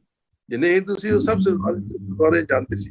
ਔਰ ਜੇ ਕੁਝ ਲੋਕ ਸੀਗੇ ਆਰੀਆ ਸਮਾਰਟ ਹੋ ਕੇ ਦੂਜੇ, ਉਹ ਆਪਣਾ ਮੰਦਿਰਾਂ ਜਾਂਦੇ ਸੀ। ਲੇਕਿਨ ਜਿਵੇਂ ਸਰਦਾਰ ਕਪੂਰ ਸਿੰਘ ਨੇ ਸ਼ਾਇਦ ਕਿਹਾ ਸੀ ਇੱਕ ਵਾਰੀ, ਮੈਂ ਨਾ ਸ਼ਾਇਦ ਗਲਤ ਹਾਂ, ਕਿ ਪੰਜਾਬ ਦੀ ਜਿਹੜੀ ਸਭਿਅਤਾ ਹੈ ਉਹ ਹਿੰਦੂ ਹੈ, ਤੇ ਪੰਜਾਬ ਦਾ ਧਰਮ ਜੋ ਹੈ ਉਹ ਸਭ ਹਿੰਦੂ ਵੀ ਉਹਨਾਂ ਨੇ। ਸੋ ਸਾਨੂੰ ਅਗਰ ਕੋਈ ਨਵਾਂ ਪੰਜਾਬ ਕਹਿ ਕੇ ਜਿਹੜੇ ਸਾਰੇ ਪੰਜਾਬ ਦੇ ਹਿੰਦੂ ਵੀ ਐਡ ਹੁੰਦੇ, ਸ਼ਾਇਦ ਕੁਝ ਨਵਾਂ ਪਲਾਨ ਬਣ ਸਕਦਾ, ਲੇਕਿਨ ਸ਼ਾਇਦ ਐਸਾ ਪ੍ਰੈਕਟੀਕਲ ਨਹੀਂ ਸੀ। ਫਿਰ ਕਰਦੇ ਸੀ ਬਾਕੀ ਦੇ ਹਿੰਦੁਸਤਾਨ ਮਦਦ ਕੀਤਾ ਜਾਵੇ। ਮੇਰੇ ਖਿਆਲ ਨਾਲ ਹੋਰ ਕੋਈ ਸਾਡੇ ਵਾਸਤੇ ਸੀ ਨਹੀਂ। ਪਾਕਿਸਤਾਨ ਦਾ ਜਿਹੜਾ ਸਭ ਸਿੱਖਾਂ ਵਾਸਤੇ ਐਜ਼ ਇਟ ਇਜ਼ ਬਰਬਾਦੀ ਸੀ ਟੋਟਲ, ਇਸ ਕੋਈ ਸ਼ੱਕ ਨਹੀਂ ਹੈ। ਸਾਡੀ ਜੋ ਇਤਿਹਾਸ ਹੈ, ਜੋ ਪਾਕਿਸਤਾਨ ਵਿੱਚ ਸਿੱਖਾਂ ਦੇ ਨਾਲ ਹੋਇਆ, ਚੁਣ ਕੇ ਉਹਨਾਂ ਨੇ ਮਾਰਿਆ, ਉਹ ਸਭ ਨੂੰ ਪਤਾ ਹੈ। ਔਰ ਜੋ ਦੱਸਿਆ ਹੈ, ਇਸ ਵਾਰ ਅਸੀਂ ਉੱਥੇ ਰਹਿ ਜਾਂਦੇ ਤਾਂ ਸਾਡੀ ਕੌਮ ਵੈਸੇ ਮੁੱਕ ਜਾਣੀ ਸੀ। ਬਾਕੀ ਗੱਲ ਰਹੀ ਹਿੰਦੁਸਤਾਨ ਦੇ ਵਿੱਚ ਆ ਕੇ ਪੰਜਾਬ ਵਿੱਚ ਸਾਡੀ ਬਹੁਤਾਤ ਹੋਈ, ਬਾਕੀ ਦੇਸ਼ਾਂ ਵਿੱਚ ਵੀ ਹੈ। ਔਰ ਸ਼ੁਰੂ ਦੇਖੋ, ਮੈਂ ਆਇਆ ਸੀ ਜਦੋਂ ਮੇਰੀ ਉਮਰ 6 ਸਾਲ ਦੀ ਉਮਰ ਸੀ, ਔਰ ਅਸੀਂ ਜਨਮ ਸਿਆਲਕੋਟ ਦਾ ਹੋਇਆ 1940 ਵਿੱਚ।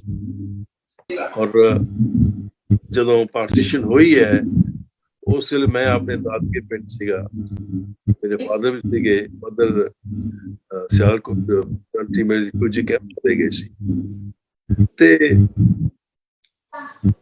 ਉਦੋਂ ਫਿਰ ਅਸੀਂ ਉੱਥੋਂ ਪੈਦਲ ਚੱਲ ਕੇ ਹਿੰਦੁਸਤਾਨ ਪਹੁੰਚੇ ਸੀ। ਔਰ ਆ ਕੇ ਜੋ ਪਹਿਲੇ ਕੁਝ ਸਾਲ ਹੋਏ ਹਨ 47 ਤੋਂ ਲੈ ਕੇ ਮੈਂ ਪੜ੍ਹਾਈ ਕੀਤੀ, ਇੰਜੀਨੀਅਰਿੰਗ ਬਣੀ। ਕੋਈ ਸਾਡੇ ਕੋਲ ਪੈਸੇ ਬਹੁਤ ਘੱਟ ਸੀ, ਬਹੁਤ ਨੁਕਸਾਨ ਹੋਇਆ ਸੀ। ਸਾਡੇ ਦਾਦਾ ਜੀ ਬੜੇ ਉੱਚੇ ਸਨ, ਕਿ ਸਾਡੇ सब कुछ चलिया दिया था है। तो सारी जो एजुकेशन मेरी तकरीबन फी सी, एजुकेशन फीस 30 रुपए महीने की फीस हुआ करती सी। वो भी ਅਸੀਂ ਸਾਨੂੰ कर्ज मिल गए, जॉब ਲਈ कोई प्रॉब्लम नहीं हुई, जॉब ਦੇ ਨਾਂ ਤੇ ਵਿਦੇਸ਼ ਚਲੇ ਗਏ ਤਾਂ ਕੋਈ ਪ੍ਰੋਬਲਮ ਨਹੀਂ ਹੋਈ। लेकिन उस तो बाद जो पॉलिटिक्स पंजाब ਵਿੱਚ ਹੋਈ ਹੈ, ਹਿੰਦੁਸਤਾਨ ਵਿੱਚ ਹੋਈ ਹੈ, ਪੰਜਾਬੀ ਸੂਬਾ ਮੰਗਿਆ ਗਿਆ ਜਾਂ ਜਿतना ਪੰਜਾਬ ਵਿੱਚ ਆਪਣਾ ਆਟੋਨੋਮੀ ਮੰਗੀ ਗਈ, ਉਹਦੇ ਕਾਰਨ ਹੋਰ ਸਨ। ਉਹਦੇ ਜ਼ਿਆਦਾ ਪ੍ਰੋਬਲਮ ਸਾਡੇ ਪਾਣੀ ਦੀ ਵੰਡ ਸੀਗੀ, ਲੇਕਿਨ ਉਹ ਗਵਰਨਮੈਂਟ ਨੇ ਫਿਰ ਉਸਨੂੰ ਗਲਤ ਤਰੀਕੇ ਨਾਲ ਵਰਤ ਕੇ ਸਾਡੇ ਨਾਲ ਜ਼ਿਆਦਤੀਆਂ ਕੀਤੀਆਂ। ਇਹ ਗੱਲ ਮਾੜੀ ਹੈ। मैं नहीं कह सकता कि आज अकाली पार्टी है, साढ़े जो लीडरशिप है उनका की रोल से इतने टिप्पणी करना मेरा फर्ज नहीं, और मेरी जानकारी तो बाहर है। आप शायद ज्यादा जानकार होगे, लेकिन साढ़े वास्ते होर कोई चॉइस नहीं सी except be a part of India, क्योंकि साड़ी संस्कृति जो है साड़ा पिछोकड़ है, ठीक है वैसे पंजाब विच भी है लेकिन हिंदुस्तान दे विच भी है। नादेर साहिब, पटना साहिब और किन्ने साडे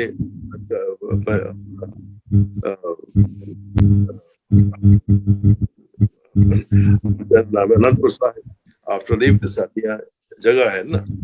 सो मेरे विचार नाल this was the only possible way, लेकिन शायद साडी लीडरशिप सियाणी हुंदी या होर तरीके नाल कोई एक्ट करदी, perhaps results would have been better. लेकिन सानू देखना ये है कि हम की कर सकते।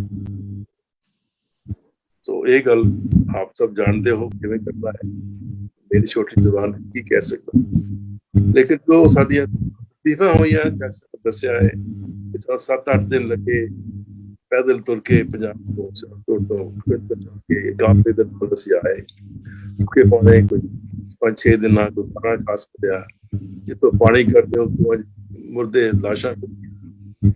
तो तकलीफां नाल असी डेरा बाबा नानक साडे असी एंटर कीते सा, उदों पहली बारी गुरुद्वारे साहब तो सानू लंगर मिलिया सी,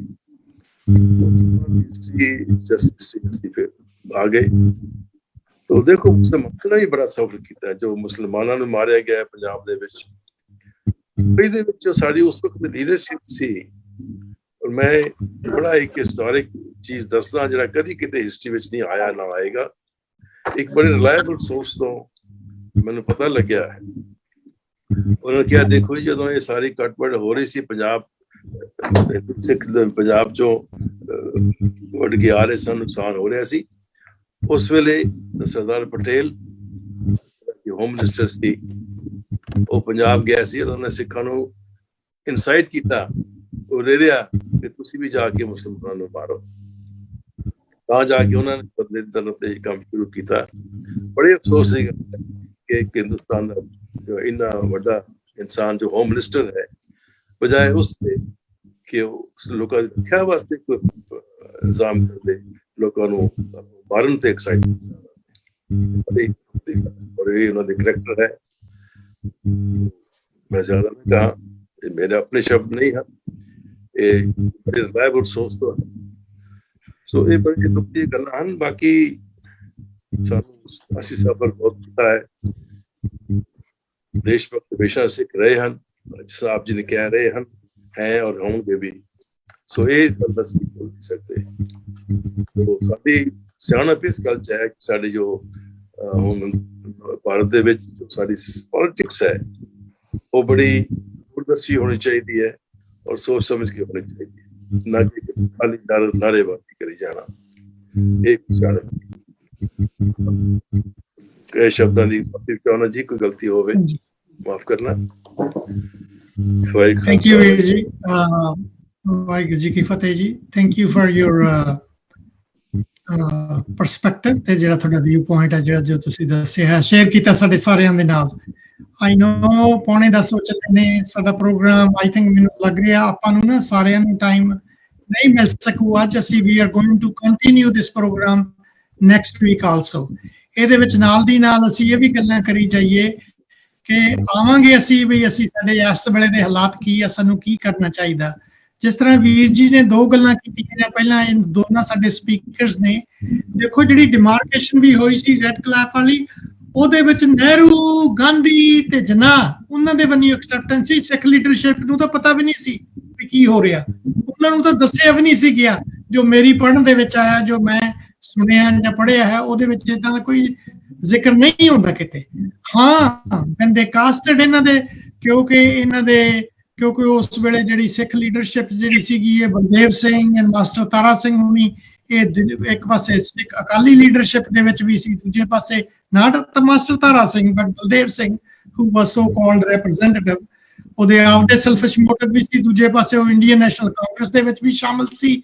ਉਹ ਦੋਨੇ ਪਾਸੇ ਉਹਦਾ ਵਕਾਰ ਸੀਗਾ ਕਿਸੇ ਹੱਦ ਤੱਕ, ਜਿਹਦੇ ਕਰਕੇ ਉਹਨੇ ਆਪਣੇ ਪਰਸਨਲ ਖੁਦਗਰਜ਼ੀ ਤੇ ਸਵਾਰਥ ਦੇ ਪਿੱਛੇ ਸਿੱਖ ਪੰਥ ਨੂੰ ਵੀ ਵੇਚਤਾ। ਹਾਂਜੀ, ਇਹ ਬੜਾ ਕਲੀਅਰ ਆ ਕਿਉਂਕਿ ਉਹਦਾ ਆਪਦਾ ਇਹਦੇ ਵਿੱਚ ਮੋਟਿਵ। ਦੂਜੇ ਪਾਸੇ ਜਦੋਂ ਡਿਮਾਰਕੇਸ਼ਨ ਤੋਂ ਬਾਅਦ ਸਿੱਖਾਂ ਦੀਆਂ ਕੁਰਬਾਨੀਆਂ ਤੋਂ ਬਾਅਦ ਜਦੋਂ ਇੰਡੀਆ ਦੇ ਨਾਲ ਆਏ, ਉਦੋਂ ਤੁਸੀਂ ਦੇਖੋ ਜਦੋਂ ਵਾਅਦੇ ਇੱਕ ਪਾਸੇ ਗਾਂਧੀ ਤੇ ਨਹਿਰੂ ਤੇ ਦੂਜੇ ਜਿਹੜੀ ਲੀਡਰਸ਼ਿਪ ਸੀ ਉਹ ਇਹਨਾਂ ਨਾਲ ਮੁਕਰੀ, ਦੂਜੇ ਪਾਸੇ ਜਿਹੜੇ ਜਦੋਂ ਲਿੰਗੁਇਸਟਿਕ ਬੇਸ ਤੇ ਪਹਿਲਾਂ ਉਹਨੇ ਕਿਹਾ ਸੀ ਵੀ ਤੁਸੀਂ ਬਣਾ ਲਓ, ਬਾਕੀ ਮਹਾਰਾਸ਼ਟਰ ਗੁਜਰਾਤ ਹੋਰ ਹਿੱਸੇ ਬਣਾਏ ਸੀ, ਇਹ ਵੀ ਬਣਾਉਣੇ ਸੀ। ਸਾਡੇ ਜਿੱਥੇ ਵੀਰ ਜੀ ਜਸਵੀਰ ਸਿੰਘ ਜੀ ਉਹਨਾਂ ਨੇ ਕਿਹਾ ਵੀ ਇੱਕ ਪਾਸੇ ਗੁਰਦੁਆਰੇ ਜਾਣ ਵਾਲੇ ਸੀਗੇ ਪੰਜਾਬੀ ਹਿੰਦੂ ਇਕੱਠੇ ਬਹਿੰਦੇ ਉੱਠਦੇ ਖਾਂਦੇ ਪੀਂਦੇ ਸੀ, ਬਟ ਅੰਦਰੋਂ ਖਾਤੀ ਉਹਨਾਂ ਦੀ ਸੋਚ ਸਾਡੇ ਕਦੇ ਵੀ ਸਾਡੇ ਉਹ ਭਾਈਚਾਰਕ ਨਹੀਂ ਸੀ, ਉੱਪਰ ਨੂੰ ਸੀ। when it came to linguistic base ਤੇ ਕੋਈ ਕਰਨ ਦੇ ਲਈ ਉਹਨਾਂ ਨੇ ਪੰਜਾਬੀ ਚ ਕਿਹਾ ਵੀ ਸਾਡੀ ਬੋਲੀ ਹਿੰਦੀ ਹੈ, ਕਿਉਂਕਿ they did not want ਵੀ ਜਿਹੜੀ linguist base ਤੇ ਜਿਹੜਾ ਪੰਜਾਬ ਬਣ ਸਕੇ। ਉਹਨਾਂ ਨੇ ਬੜੇ ਖਾਰ ਦੇ ਬੀਜ ਬੋਏ ਅੰਦਰ ਖਾਤੇ, ਹਾਂਜੀ ਫਿਰਕਾ ਪ੍ਰਸਤੀ ਦੇ ਬੀਜ ਉਹਨਾਂ ਨੇ ਬੋਏ। ਉਹ ਜਿਹੜਾ ਮਹਾ ਪੰਜਾਬ ਵਾਲੀ ਗੱਲ ਸੀ ਦਿੱਲੀ ਤੋਂ ਲੈ ਕੇ ਅਫਗਾਨਿਸਤਾਨ ਤੱਕ ਵਾਲਾ ਜਿਹੜਾ ਪਾਕਿਸਤਾਨ ਵਾਲਾ, ਉਹ ਪੰਜਾਬ ਦੀ ਬਜਾਏ ਕਿਉਂਕਿ ਉਹਨਾਂ ਨੇ ਵਿੱਚ ਸਾਡੇ ਨਾਲ ਦੋਗਲੀ ਨੀਤੀ ਵਰਤੀ। ਦੂਜੇ ਪਾਸੇ ਨਹਿਰੂ ਨੇ ਵੀ ਜਦੋਂ ਕਿ ਦੂਜੇ ਲਿੰਗੁਇਸਟ ਫਾਰਮੂਲੇ ਤੇ ਆ ਕੇ ਵੀ ਬਣਾ ਕੇ ਵੀ ਫਿਰ ਸਾਨੂੰ ਭੰਬਲ ਭੂਸਿਆਂ ਚ ਪਾਉਂਦਾ ਰਿਹਾ ਸਿੱਖ ਲੀਡਰਸ਼ਿਪ ਨੂੰ। ਮਾੜੀ ਮਾੜੀ ਗੱਲ ਤੇ ਇਹਨਾਂ ਨੂੰ ਕੰਪੇਨਸ ਕਰਨੀਆਂ ਪੈਂਦੀਆਂ ਸੀਗੀਆਂ ਕਿਉਂਕਿ ਸਿੱਖਾਂ ਦੇ ਦੂਜੇ ਪਾਸੇ ਸਿੱਖਾਂ ਦਾ ਕੋਈ ਆਪਦਾ ਮੀਡੀਆ ਨਹੀਂ ਸੀ। ਇਹਨਾਂ ਨੂੰ ਵੀ ਬੜੀ ਬੁਰੀ ਤਰ੍ਹਾਂ ਇਹਨਾਂ ਨੂੰ ਐਜ਼ ਏ ਫਿਰਕਾ ਪ੍ਰਸਤ ਕੌਮ ਦੇ ਤੌਰ ਤੇ ਸ਼ੋ ਕੀਤਾ, ਐਜ਼ ਏ ਘਟੀਆ ਬੰਦਿਆਂ ਦੇ ਤੌਰ ਤੇ, ਐਜ਼ ਏ ਕ੍ਰਿਮੀਨਲ ਸ਼ੋ ਕੀਤਾ, ਸਭ ਕੁਝ ਕੀਤਾ। ਗੱਲ ਕੀ role has been very bad from day 1। Actually ਇਹ ਡੇ 1 ਦੀ ਗੱਲ ਨਹੀਂ, ਮੈਂ ਤੁਹਾਨੂੰ ਇੱਕ ਉਦਾਹਰਨ ਦੇ ਕੇ ਦੱਸਦਾ। 1911 ਦੇ ਵਿੱਚ ਮਿਸਟਰ ਡੀ ਪੈਟਰੀ ਨੇ ਰਿਪੋਰਟ ਦਿੱਤੀ ਸੀ ਬ੍ਰਿਟਿਸ਼ ਗਵਰਨਮੈਂਟ ਨੂੰ। ਉਹਦੇ ਚੋਂ ਕੀ ਕਹਿ ਰਿਹਾ, ਕਹਿੰਦਾ ਇੰਗਲਿਸ਼ ਨਹੀਂ ਮੈਂ ਪੰਜਾਬੀ ਚ ਪੜ੍ਹਦਾ, ਹਿੰਦੂ ਮਤ ਸਿੱਖ ਮਤ ਬਾਰੇ ਹਮੇਸ਼ਾ ਵਿਰੋਧੀ ਰੋਲ ਅਦਾ ਕਰਦਾ ਰਿਹਾ ਹੈ ਕਿਉਂਕਿ ਸਿੱਖ ਗੁਰੂ ਸਾਹਿਬਾਨ ਨੇ ਹਿੰਦੂਆਂ ਦੇ ਜ਼ਾਤ ਵਰਨ ਦੇ ਵਿਤਕਿਆਂ ਵਿਰੁੱਧ ਸਖਤ ਤੇ ਸਫਲ ਕਦਮ ਉਠਾਏ ਸਨ, ਜਦੋਂ ਕਿ ਬ੍ਰਾਹਮਣੀ ਵਿਚਾਰਧਾਰਾ ਦਾ ਬੁਨਿਆਦੀ ਢਾਂਚਾ ਹੀ ਇਸ ਉੱਪਰ ਖੜਾ ਸੀ। ਇਸੇ ਕਾਰਨ ਹਿੰਦੂ ਵਰਤਾਰਾ ਹਮੇਸ਼ਾ ਹੀ ਸਿੱਖ ਧਰਮ ਦੀ ਹੇਠੀ ਵਾਲਾ ਰਿਹਾ ਹੈ। ਹਿੰਦੂਆਂ ਵੱਲੋਂ ਸਿੱਖ ਮਾਪਿਆਂ ਦੇ ਬੱਚਿਆਂ ਨੂੰ ਪਾਹੁਲ ਲੈਣ, ਅੰਮ੍ਰਿਤ ਛਕਣ ਤੋਂ ਰੋਕਣ ਤੇ ਸਿੱਖ ਕਹਾਉਣ ਵਾਲੇ ਹੋਰ ਲੋਕਾਂ ਨੂੰ ਸਿੱਖ ਵੱਲ ਖੰਡ ਕਰਨ ਦੀ ਪ੍ਰੇਰਨਾ ਦੇਣਾ ਇਹਨਾਂ ਦਾ ਕੰਮ ਰਿਹਾ ਹੈ। ਹਿੰਦੂ ਧਰਮ ਨੇ ਬੁੱਧ ਧਰਮ ਜੋ ਇਸ ਦਾ ਵਿਰੋਧੀ ਸੀ ਦਾ ਗਲਾ ਤਾਂ ਘੁੱਟੀ ਦਿੱਤਾ ਹੋਇਆ ਸੀ, ਹੁਣ ਇਸਨੇ ਸਿੱਖ ਮਤ ਨਾਲ ਵੀ ਉਹੀ ਵਰਤਾਅ ਕਰਨ ਦੇ ਵੱਡੇ ਵੱਡੇ ਚਿੰਤਾਜਨਕ ਤੇ ਭਿਆਨਕ ਰਸਤੇ ਅਪਣਾ ਲਏ ਹਨ। ਇਹ ਇੱਕ ਬ੍ਰਿਟਿਸ਼ ਰਾਈਟ ਰਿਪੋਰਟ ਦੇ ਰਿਹਾ ਉੱਥੇ ਦੀ ਗਵਰਨਮੈਂਟ ਨੂੰ, ਪੋਲੀਟੀਕਲ ਡਿਪਲੋਮੈਟ ਬੰਦਾ ਉਹਨਾਂ ਨੂੰ ਰਿਪੋਰਟ ਦੇ ਰਿਹਾ ਬ੍ਰਿਟਿਸ਼ ਗਵਰਨਮੈਂਟ ਨੂੰ ਵੀ। ਵੀਰ ਜੀ ਦੇਖੋ ਮੈਂ ਇਹਦੀ ਗੱਲ ਕਹਿਣਾ ਚਾਹੁੰਦਾ, ਤੁਹਾਡਾ ਜਦੋਂ 1950 ਵਿੱਚ ਸੈਂਸਸ ਹੋਇਆ ਔਰ ਪੰਜਾਬੀ ਦੀ ਗੱਲਬਾਤ ਹੋਈ, ਹਿੰਦੀ ਹੋਈ, ਮੈਂ ਉਸ ਵੇਲੇ ਲੁਧਿਆਣੇ ਸੀਗਾ, ਮੈਂ ਅੱਖੀ ਦੇਖਿਆ ਜੋ ਤੁਸੀਂ ਕਹਿ ਰਹੇ ਹੋ। ਲੇਕਿਨ ਹਰ ਹਿੰਦੂ ਐਸਾ ਨਹੀਂ, ਇਹ ਗੱਲ ਹਰ ਪੰਜਾਬੀ ਹਿੰਦੂ ਐਸਾ ਨਹੀਂ ਹੈ, ਇਹ ਗੱਲ ਦਾ ਖਿਆਲ ਰੱਖਣਾ ਹੈ। ਉਸ ਵੇਲੇ RSS ਔਰ ਦੂਜੇ ਜਿਹੜੇ ਸ਼ੈਤਾਨ ਲੋਕ ਸੀ ਉਹਨਾਂ ਨੇ ਲੋਕਾਂ ਨੂੰ ਬੜਾ ਗੁੱਸਾਇਆ, ਬੜੇ ਪੋਸਟਰ ਲੱਗੇ ਤਾਂ ਦੇ। ਪਹਿਲਾਂ ਕਹਿਣ ਜੀ ਸਾਡੀ ਸੰਸਕ੍ਰਿਤ ਸਾਡੀ ਭਾਸ਼ਾ ਹੈ, ਫਿਰ ਉਹ ਕਹਿਣ ਯਾਰ ਇਹ ਤੇ ਗੱਲ ਬਣਨੀ ਨਹੀਂ, ਫਿਰ ਆ ਕੇ ਹਿੰਦੀ ਸਾਡੀ ਭਾਸ਼ਾ ਹੈ। ਇਹ ਉਹਨਾਂ ਦਾ ਪ੍ਰੋਪੇਗੈਂਡਾ ਬੜਾ ਹੋਇਆ, ਉਹਦੇ ਕਰਕੇ ਇਹ ਕੁਝ ਫਰਕ ਪਿਆ ਹੈ। ਲੇਕਿਨ ਫਿਰ ਵੀ ਮੈਂ ਇਹ ਗੱਲ ਦਾਅਵੇ ਨਾਲ ਕਹਿਣਾ ਹੈਗਾ ਕਿ ਸਾਰੇ ਪੰਜਾਬ ਦੇ ਜੋ ਹੈ ਵੈਸਟ ਪੰਜਾਬ ਦੇ ਆਏ ਹਿੰਦੂ ਜਿਹੜੇ ਸੀਗੇ ਉਹ ਸਾਰੇ ਇਸ ਤਰ੍ਹਾਂ ਨਹੀਂ ਸਨ। ਲੇਕਿਨ ਅੱਗੋਂ ਆ ਕੇ ਫਿਰ ਇਨਫਲੂਐਂਸ ਵੱਧ ਜਾਂਦਾ ਹੈ, ਫਿਰ ਉਹ ਪੋਲਿਟਿਕਸ ਆ ਜਾਂਦੀ ਹੈ। ਮੈਂ ਜ਼ਿਆਦਾ ਨਾ ਕਹਾਂ ਇਸ ਬਾਰੇ। ਨਹੀਂ ਤੁਹਾਡੀ ਗੱਲ ਬਿਲਕੁਲ ਸਹੀ ਹੈ ਜੀ। ਜਦੋਂ ਮੈਂ ਕਹਿੰਦਾ ਨਾ, ਮੇਰਾ ਮਤਲਬ ਮੈਂ ਕਿਹਾ ਸੀ ਮੈਜੋਰਟੀ। ਦੇਖੋ ਸਾਡੇ ਤਾਂ 4 ਸਾਹਿਬਜ਼ਾਦਿਆਂ ਦੀ ਉਹ ਨੀਹਾਂ ਚ ਚੜੇਗੇ, ਉਹ ਟੋਡਰਮਲ ਨੇ ਘਰ ਵਾਲਾ ਆਪਦਾ ਜਿਹੜਾ ਸਾਰਾ ਸਮਾਨ ਲਾ ਕੇ, ਗਹਿਣੇ ਉਹਦੀ ਵਾਈਫ ਨੇ ਲਾ ਕੇ, ਦੀਵਾਨ ਕੌੜਾਮਲ ਦੀ ਉਦਾਹਰਨ ਲੈ ਲਓ ਸੀ, ਕਿਰਪਾ ਦੱਤ ਬ੍ਰਾਹਮਣ ਜਿਹੜਾ ਗੁਰੂ ਤੇਗ ਬਹਾਦਰ ਜੀ ਮਹਾਰਾਜ ਦਾ ਕਸ਼ਮੀਰੀ ਪੰਡਤਾਂ ਦਾ ਜਿਹੜਾ ਡੈਲੀਗੇਸ਼ਨ ਦਾ ਇੰਚਾਰਜ ਸੀ, ਗੁਰੂ ਗੋਬਿੰਦ ਸਿੰਘ ਜੀ ਮਹਾਰਾਜ, ਇੱਕ ਮਿੰਟ ਵੀਰ ਜੀ, ਗੁਰੂ ਗੋਬਿੰਦ ਸਿੰਘ ਜੀ ਮਹਾਰਾਜ ਨੂੰ ਉਹਨੇ ਸੰਸਕ੍ਰਿਤ ਸਿਖਾਈ, ਚਮਕੌਰ ਦੀ ਗੜੀ ਦੇ ਵਿੱਚ ਆਪ ਸ਼ਹੀਦੀ ਦਿੱਤੀ। ਠੀਕ ਹੈ, ਕਿਰਪਾ ਰਾਮ ਇਜਾਜ਼ਤ ਦਿਓ, ਮੈਂ ਇੱਕ ਗੱਲ ਕਹਿਣਾ ਚਾਹੁੰਦਾ ਜੀ। ਬਾਕੀ ਦੇ ਬੰਦੇ ਬੈਠੇ ਨੇ ਉਹਨਾਂ ਨੂੰ ਵਿਦੇਸ਼ ਤੋਂ have at least 3 minutes each of them. If you guys are going to come to that time, that's not fair to them. So please give them the time. Okay, so you want to start now, Veerji Kirpal Singh? You want to say something? Yes, I first thing, please limit conversation ਤਾਂ ਕਿ ਸਾਰੇ ਬੰਦੇ ਜਿਹੜੇ participate ਕਰ ਸਕਣ ਉਹਨਾਂ ਦੇ ਵਿੱਚ, and extend the session another for the next time. Again, keep in mind the other people's feelings too. ਮੇਰਾ ਕਹਿਣ ਦਾ ਮੈਂ ਇੰਨੇ ਹੀ ਲਫ਼ਜ਼ ਕਹਿਣਾ ਚਾਹਨਾ ਕਿ ਵੀ ਅਸੀਂ ਦੂਜਿਆਂ ਨੂੰ ਜੋ ਮਰਜ਼ੀ ਬਲੇਮ ਕਰੀ ਜਾਈਏ, ਸਾਨੂੰ ਆਪਣੇ ਰਾਹ ਦੇ ਵੀ ਆਪਣੇ ਪੀੜੀ ਥੱਲੇ ਵੀ ਸੰਭਣ ਦੀ ਲੋੜ ਹੈ। ਕਿੰਨਾ ਸਾਨੂੰ ਵਾਰਨਿੰਗ ਦਿੱਤੀਆਂ ਨੇ ਮਹਾਰਾਜ ਨੇ ਥਾਂ ਤੋਂ ਥਾਂ ਤੇ। ਆ ਕਿਉਂ ਭੁਲਾ ਦਿੰਦੇ ਆ ਅਸੀਂ, ਜਾਵੇ ਗਏ ਵਿਪਰਨ ਕੀ ਰੀਤ ਅਬ ਨਾ ਕਰੂੰ ਇਨਕੀ ਪ੍ਰਤੀਤ, ਮੁੜ ਕਿਉਂ ਫਸੀ ਜਾਂਦੇ ਆ? ਇਹਨਾਂ ਦਾ ਕਸੂਰ ਨਹੀਂ, ਸਾਡਾ ਕਸੂਰ ਹੈ ਇਹਦੇ ਵਿੱਚ।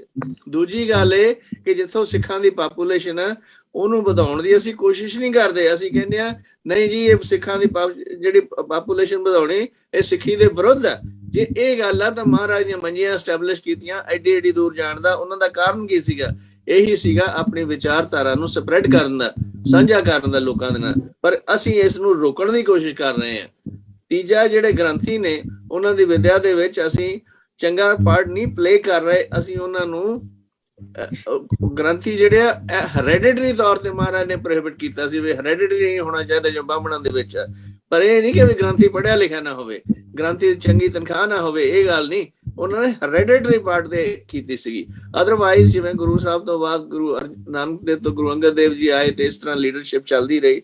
ਸਾਡੇ ਗੁਰਦੁਆਰਿਆਂ ਨੇ ਇਸ ਨੂੰ ਵੀ ਬਦਲ ਕੇ ਰੱਖ ਦਿੱਤਾ ਕਿ ਵੀ ਅਸੀਂ ਜਿਹੜੀ ਆ ਵਿਦਿਆ ਦੀ ਪ੍ਰਣਾਲੀ ਆ ਉਹਨੂੰ ਫੋਕਸ ਨਹੀਂ ਕਰਦੇ, ਜ਼ਿਆਦਾ ਅਸੀਂ ਕੀਰਤਨ ਦੇ ਲੰਗਰਾਂ ਦੇ ਵਿੱਚ ਹੀ ਟਾਈਮ ਸਪੈਂਡ ਕਰੀ ਜਾਂਦੇ ਹਾਂ। ਨਾਲ ਸਾਡੇ ਅਖਾੜੇ ਜਿਹੜੇ ਗੁਰੂ ਹਰਗੋਬਿੰਦ ਸਾਹਿਬ ਗੁਰੂ ਅੰਗਦ ਦੇਵ ਨੇ ਐਸਟੈਬਲਿਸ਼ ਕੀਤੇ ਉਹ ਵੀ ਭੁੱਲ ਗਏ ਆ ਅਸੀਂ, ਜਿਹੜੀ ਸਾਡੀ ਫਿਜ਼ੀਕਲ ਕੇਅਰ ਹੈਗੀ ਕਰਨੀ। ਤੋ ਇੰਨੇ ਸ਼ਬਦ ਕਹਿ ਕੇ ਮੈਂ ਮਾਫੀ ਮੰਗਦਾ। ਵਾਹਿ ਖਾਲਸਾ ਵਾਹਿ ਫਤਿਹ। ਵਾਹਿਗੁਰੂ ਜੀ ਫਤਿਹ। ਥੈਂਕ ਯੂ ਜੀ, ਥੈਂਕ ਯੂ ਜੀ। ਹਾਂਜੀ ਭਾਈ ਸੁੱਚਾ ਸਿੰਘ ਜੀ, ਅਗਲੇ 3 ਮਿੰਟਾਂ ਲਈ ਤੁਸੀਂ ਕੀ ਕਹਿਣਾ ਚਾਹੋਗੇ ਜੀ? ਮੇਰੀ ਗੁਸਤਾਖੀ ਮਾਫ ਸਾਰਿਆਂ ਤੋਂ, ਮੈਂ ਮੋਡਰੇਟਰ ਸੀਗਾ, ਮੈਂ ਆਪ ਵੀ ਟਾਈਮ ਜ਼ਿਆਦਾ ਲੈ ਲਿਆ। But we are going to extend this session to the next week. ਜਿਨ੍ਹਾਂ ਨੂੰ ਟਾਈਮ ਨਹੀਂ ਮਿਲੂਗਾ, ਥੋੜਾ ਮਿਲੂਗਾ, ਅਗਲੇ ਵਕਤ they will be fairly given enough time to compensate for the session for their viewpoints। ਹਾਂਜੀ ਭਾਈ ਸੁੱਚਾ ਸਿੰਘ ਜੀ। ਹਾਂਜੀ, ਵਾਹਿਗੁਰੂ ਜੀ ਕਾ ਖਾਲਸਾ, ਵਾਹਿਗੁਰੂ ਜੀ ਕੀ ਫਤਿਹ ਜੀ। Waheguru ji. Not too much to say, ਇਹ 2 ਮਿੰਟ ਹੀ ਬਹੁਤ ਹੈ ਜੀ, 1-2 ਮਿੰਟ ਹੀ। ਸੋ ਮੈਂ ਇੱਕ ਗੱਲ ਕਹਿਣੀ ਚਾਹੁੰਦਾ ਜੀ ਕਿ ਜਿੱਥੇ ਅਸੀਂ ਨਾਲ ਇਹ ਕਹਿ ਰਹੇ ਹਾਂ ਕਿ ਹਿੰਦੂ ਪੋਪੂਲੇਸ਼ਨ ਨੂੰ ਜਿਹੜਾ ਬਲੇਮ ਕਰਦੇ ਆ ਨਾ, that's one part is right। ਪਰ ਜਿਹੜੀ ਹੁਣ ਤੱਕ ਜਿਹੜੀ ਸਿੱਖਾਂ ਦੀ ਪਾਪੂਲੇਸ਼ਨ ਵਧੀ ਹੈ ਪੁਰਾਣੇ ਸਮੇਂ ਦੇ ਵਿੱਚ, ਪੁਰਾਣਾ ਸਮਾਂ ਮੀਨਸ ਕਿ ਅੱਜ ਤੋਂ ਤੁਸੀਂ 200-300 ਸਾਲ ਪਹਿਲਾਂ ਤੱਕ ਚਲੇ ਜਾਓ ਪਿੱਛੇ, ਤਾਂ ਸਾਰੀ ਦੀ ਸਾਰੀ ਜਿਹੜੀ ਪਾਪੂਲੇਸ਼ਨ ਦੇ ਵਿੱਚ ਜਿਹੜਾ ਇਜ਼ਾਫਾ ਹੁੰਦਾ ਸੀ, ਇਨਕਰੀਜ਼ ਹੁੰਦਾ ਸੀ, ਉਹ ਹਿੰਦੂ ਮਤ ਦੇ ਵਿੱਚ ਹੁੰਦਾ ਆਇਆ ਜੀ। ਇਹ ਫੈਕਟ ਹੈਗਾ ਕਿ ਇੱਕ ਵੱਡਾ ਬੱਚਾ ਜਿਹੜਾ ਹਿੰਦੂ ਧਰਮ ਦੇ ਵਿੱਚੋਂ ਉਹ ਸਿੱਖ ਬਣਾ ਦਿੰਦੇ ਸੀਗੇ ਤੇ ਉਹਦਾ ਗਾਂ ਪਰਿਵਾਰ ਸਿੱਖ ਬਣਦਾ ਸੀਗਾ।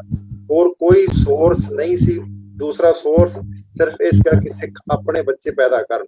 ਓਕੇ ਜੀ। ਸੋ ਮੋਸਟ ਪਾਪੂਲੇਸ਼ਨ ਜਿਹੜੀ ਹੈ ਹਿੰਦੂ ਮਤ ਦੇ ਵਿੱਚੋਂ ਆਉਂਦੀ ਸੀ। ਇੱਕ ਇਹ ਪਾਰਟ ਅਸੀਂ ਮਿਸ ਕਰ ਜਾਂਦੇ ਹਾਂ। ਤੇ ਦੂਸਰਾ ਜਿਹੜਾ ਡਾਕਟਰ ਕਪਾਲ ਸਿੰਘ ਨੇ ਕਿਹਾ ਕਿ ਅਸੀਂ ਆਪਣੀ ਪਾਪੂਲੇਸ਼ਨ ਦੇ ਉੱਪਰ ਆਪ ਪਾਬੰਦੀ ਲਾ ਦਿੰਦੇ ਹਾਂ। ਅਸੀਂ ਕਹਿੰਦੇ ਕੋਈ ਬੱਚਾ ਬਹੁਤ ਹੈ ਜੀ, ਚੰਗੀ ਤਰ੍ਹਾਂ ਪੜਾਉਣਾ ਹੈ।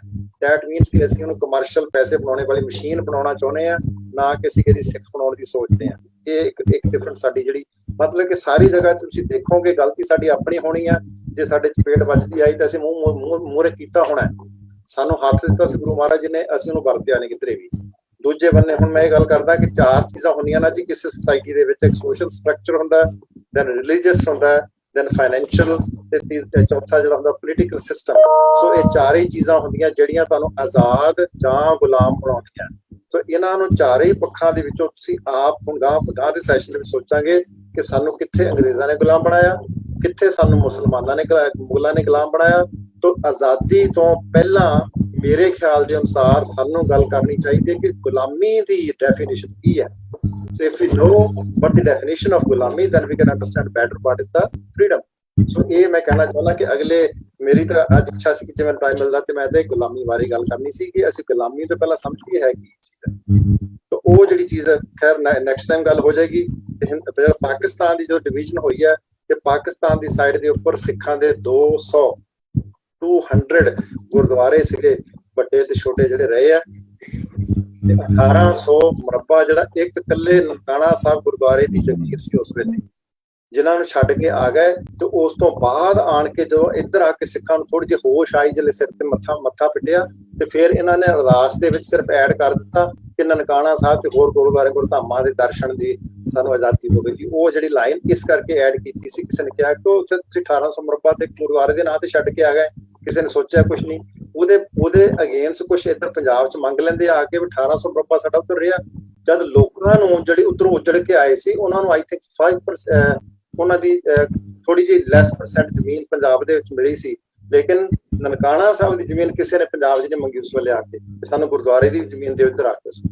ਸੋ ਇਹ ਬਹੁਤ ਸਾਰੀਆਂ ਗੱਲਾਂ ਹੈਗੀਆਂ ਜੀ। ਖੈਰ I do not want to take too much time, so ਮੇਰੇ ਕੋਲ ਪੁਆਇੰਟਸ ਤੋਂ ਰਾਈਟ ਕਰ।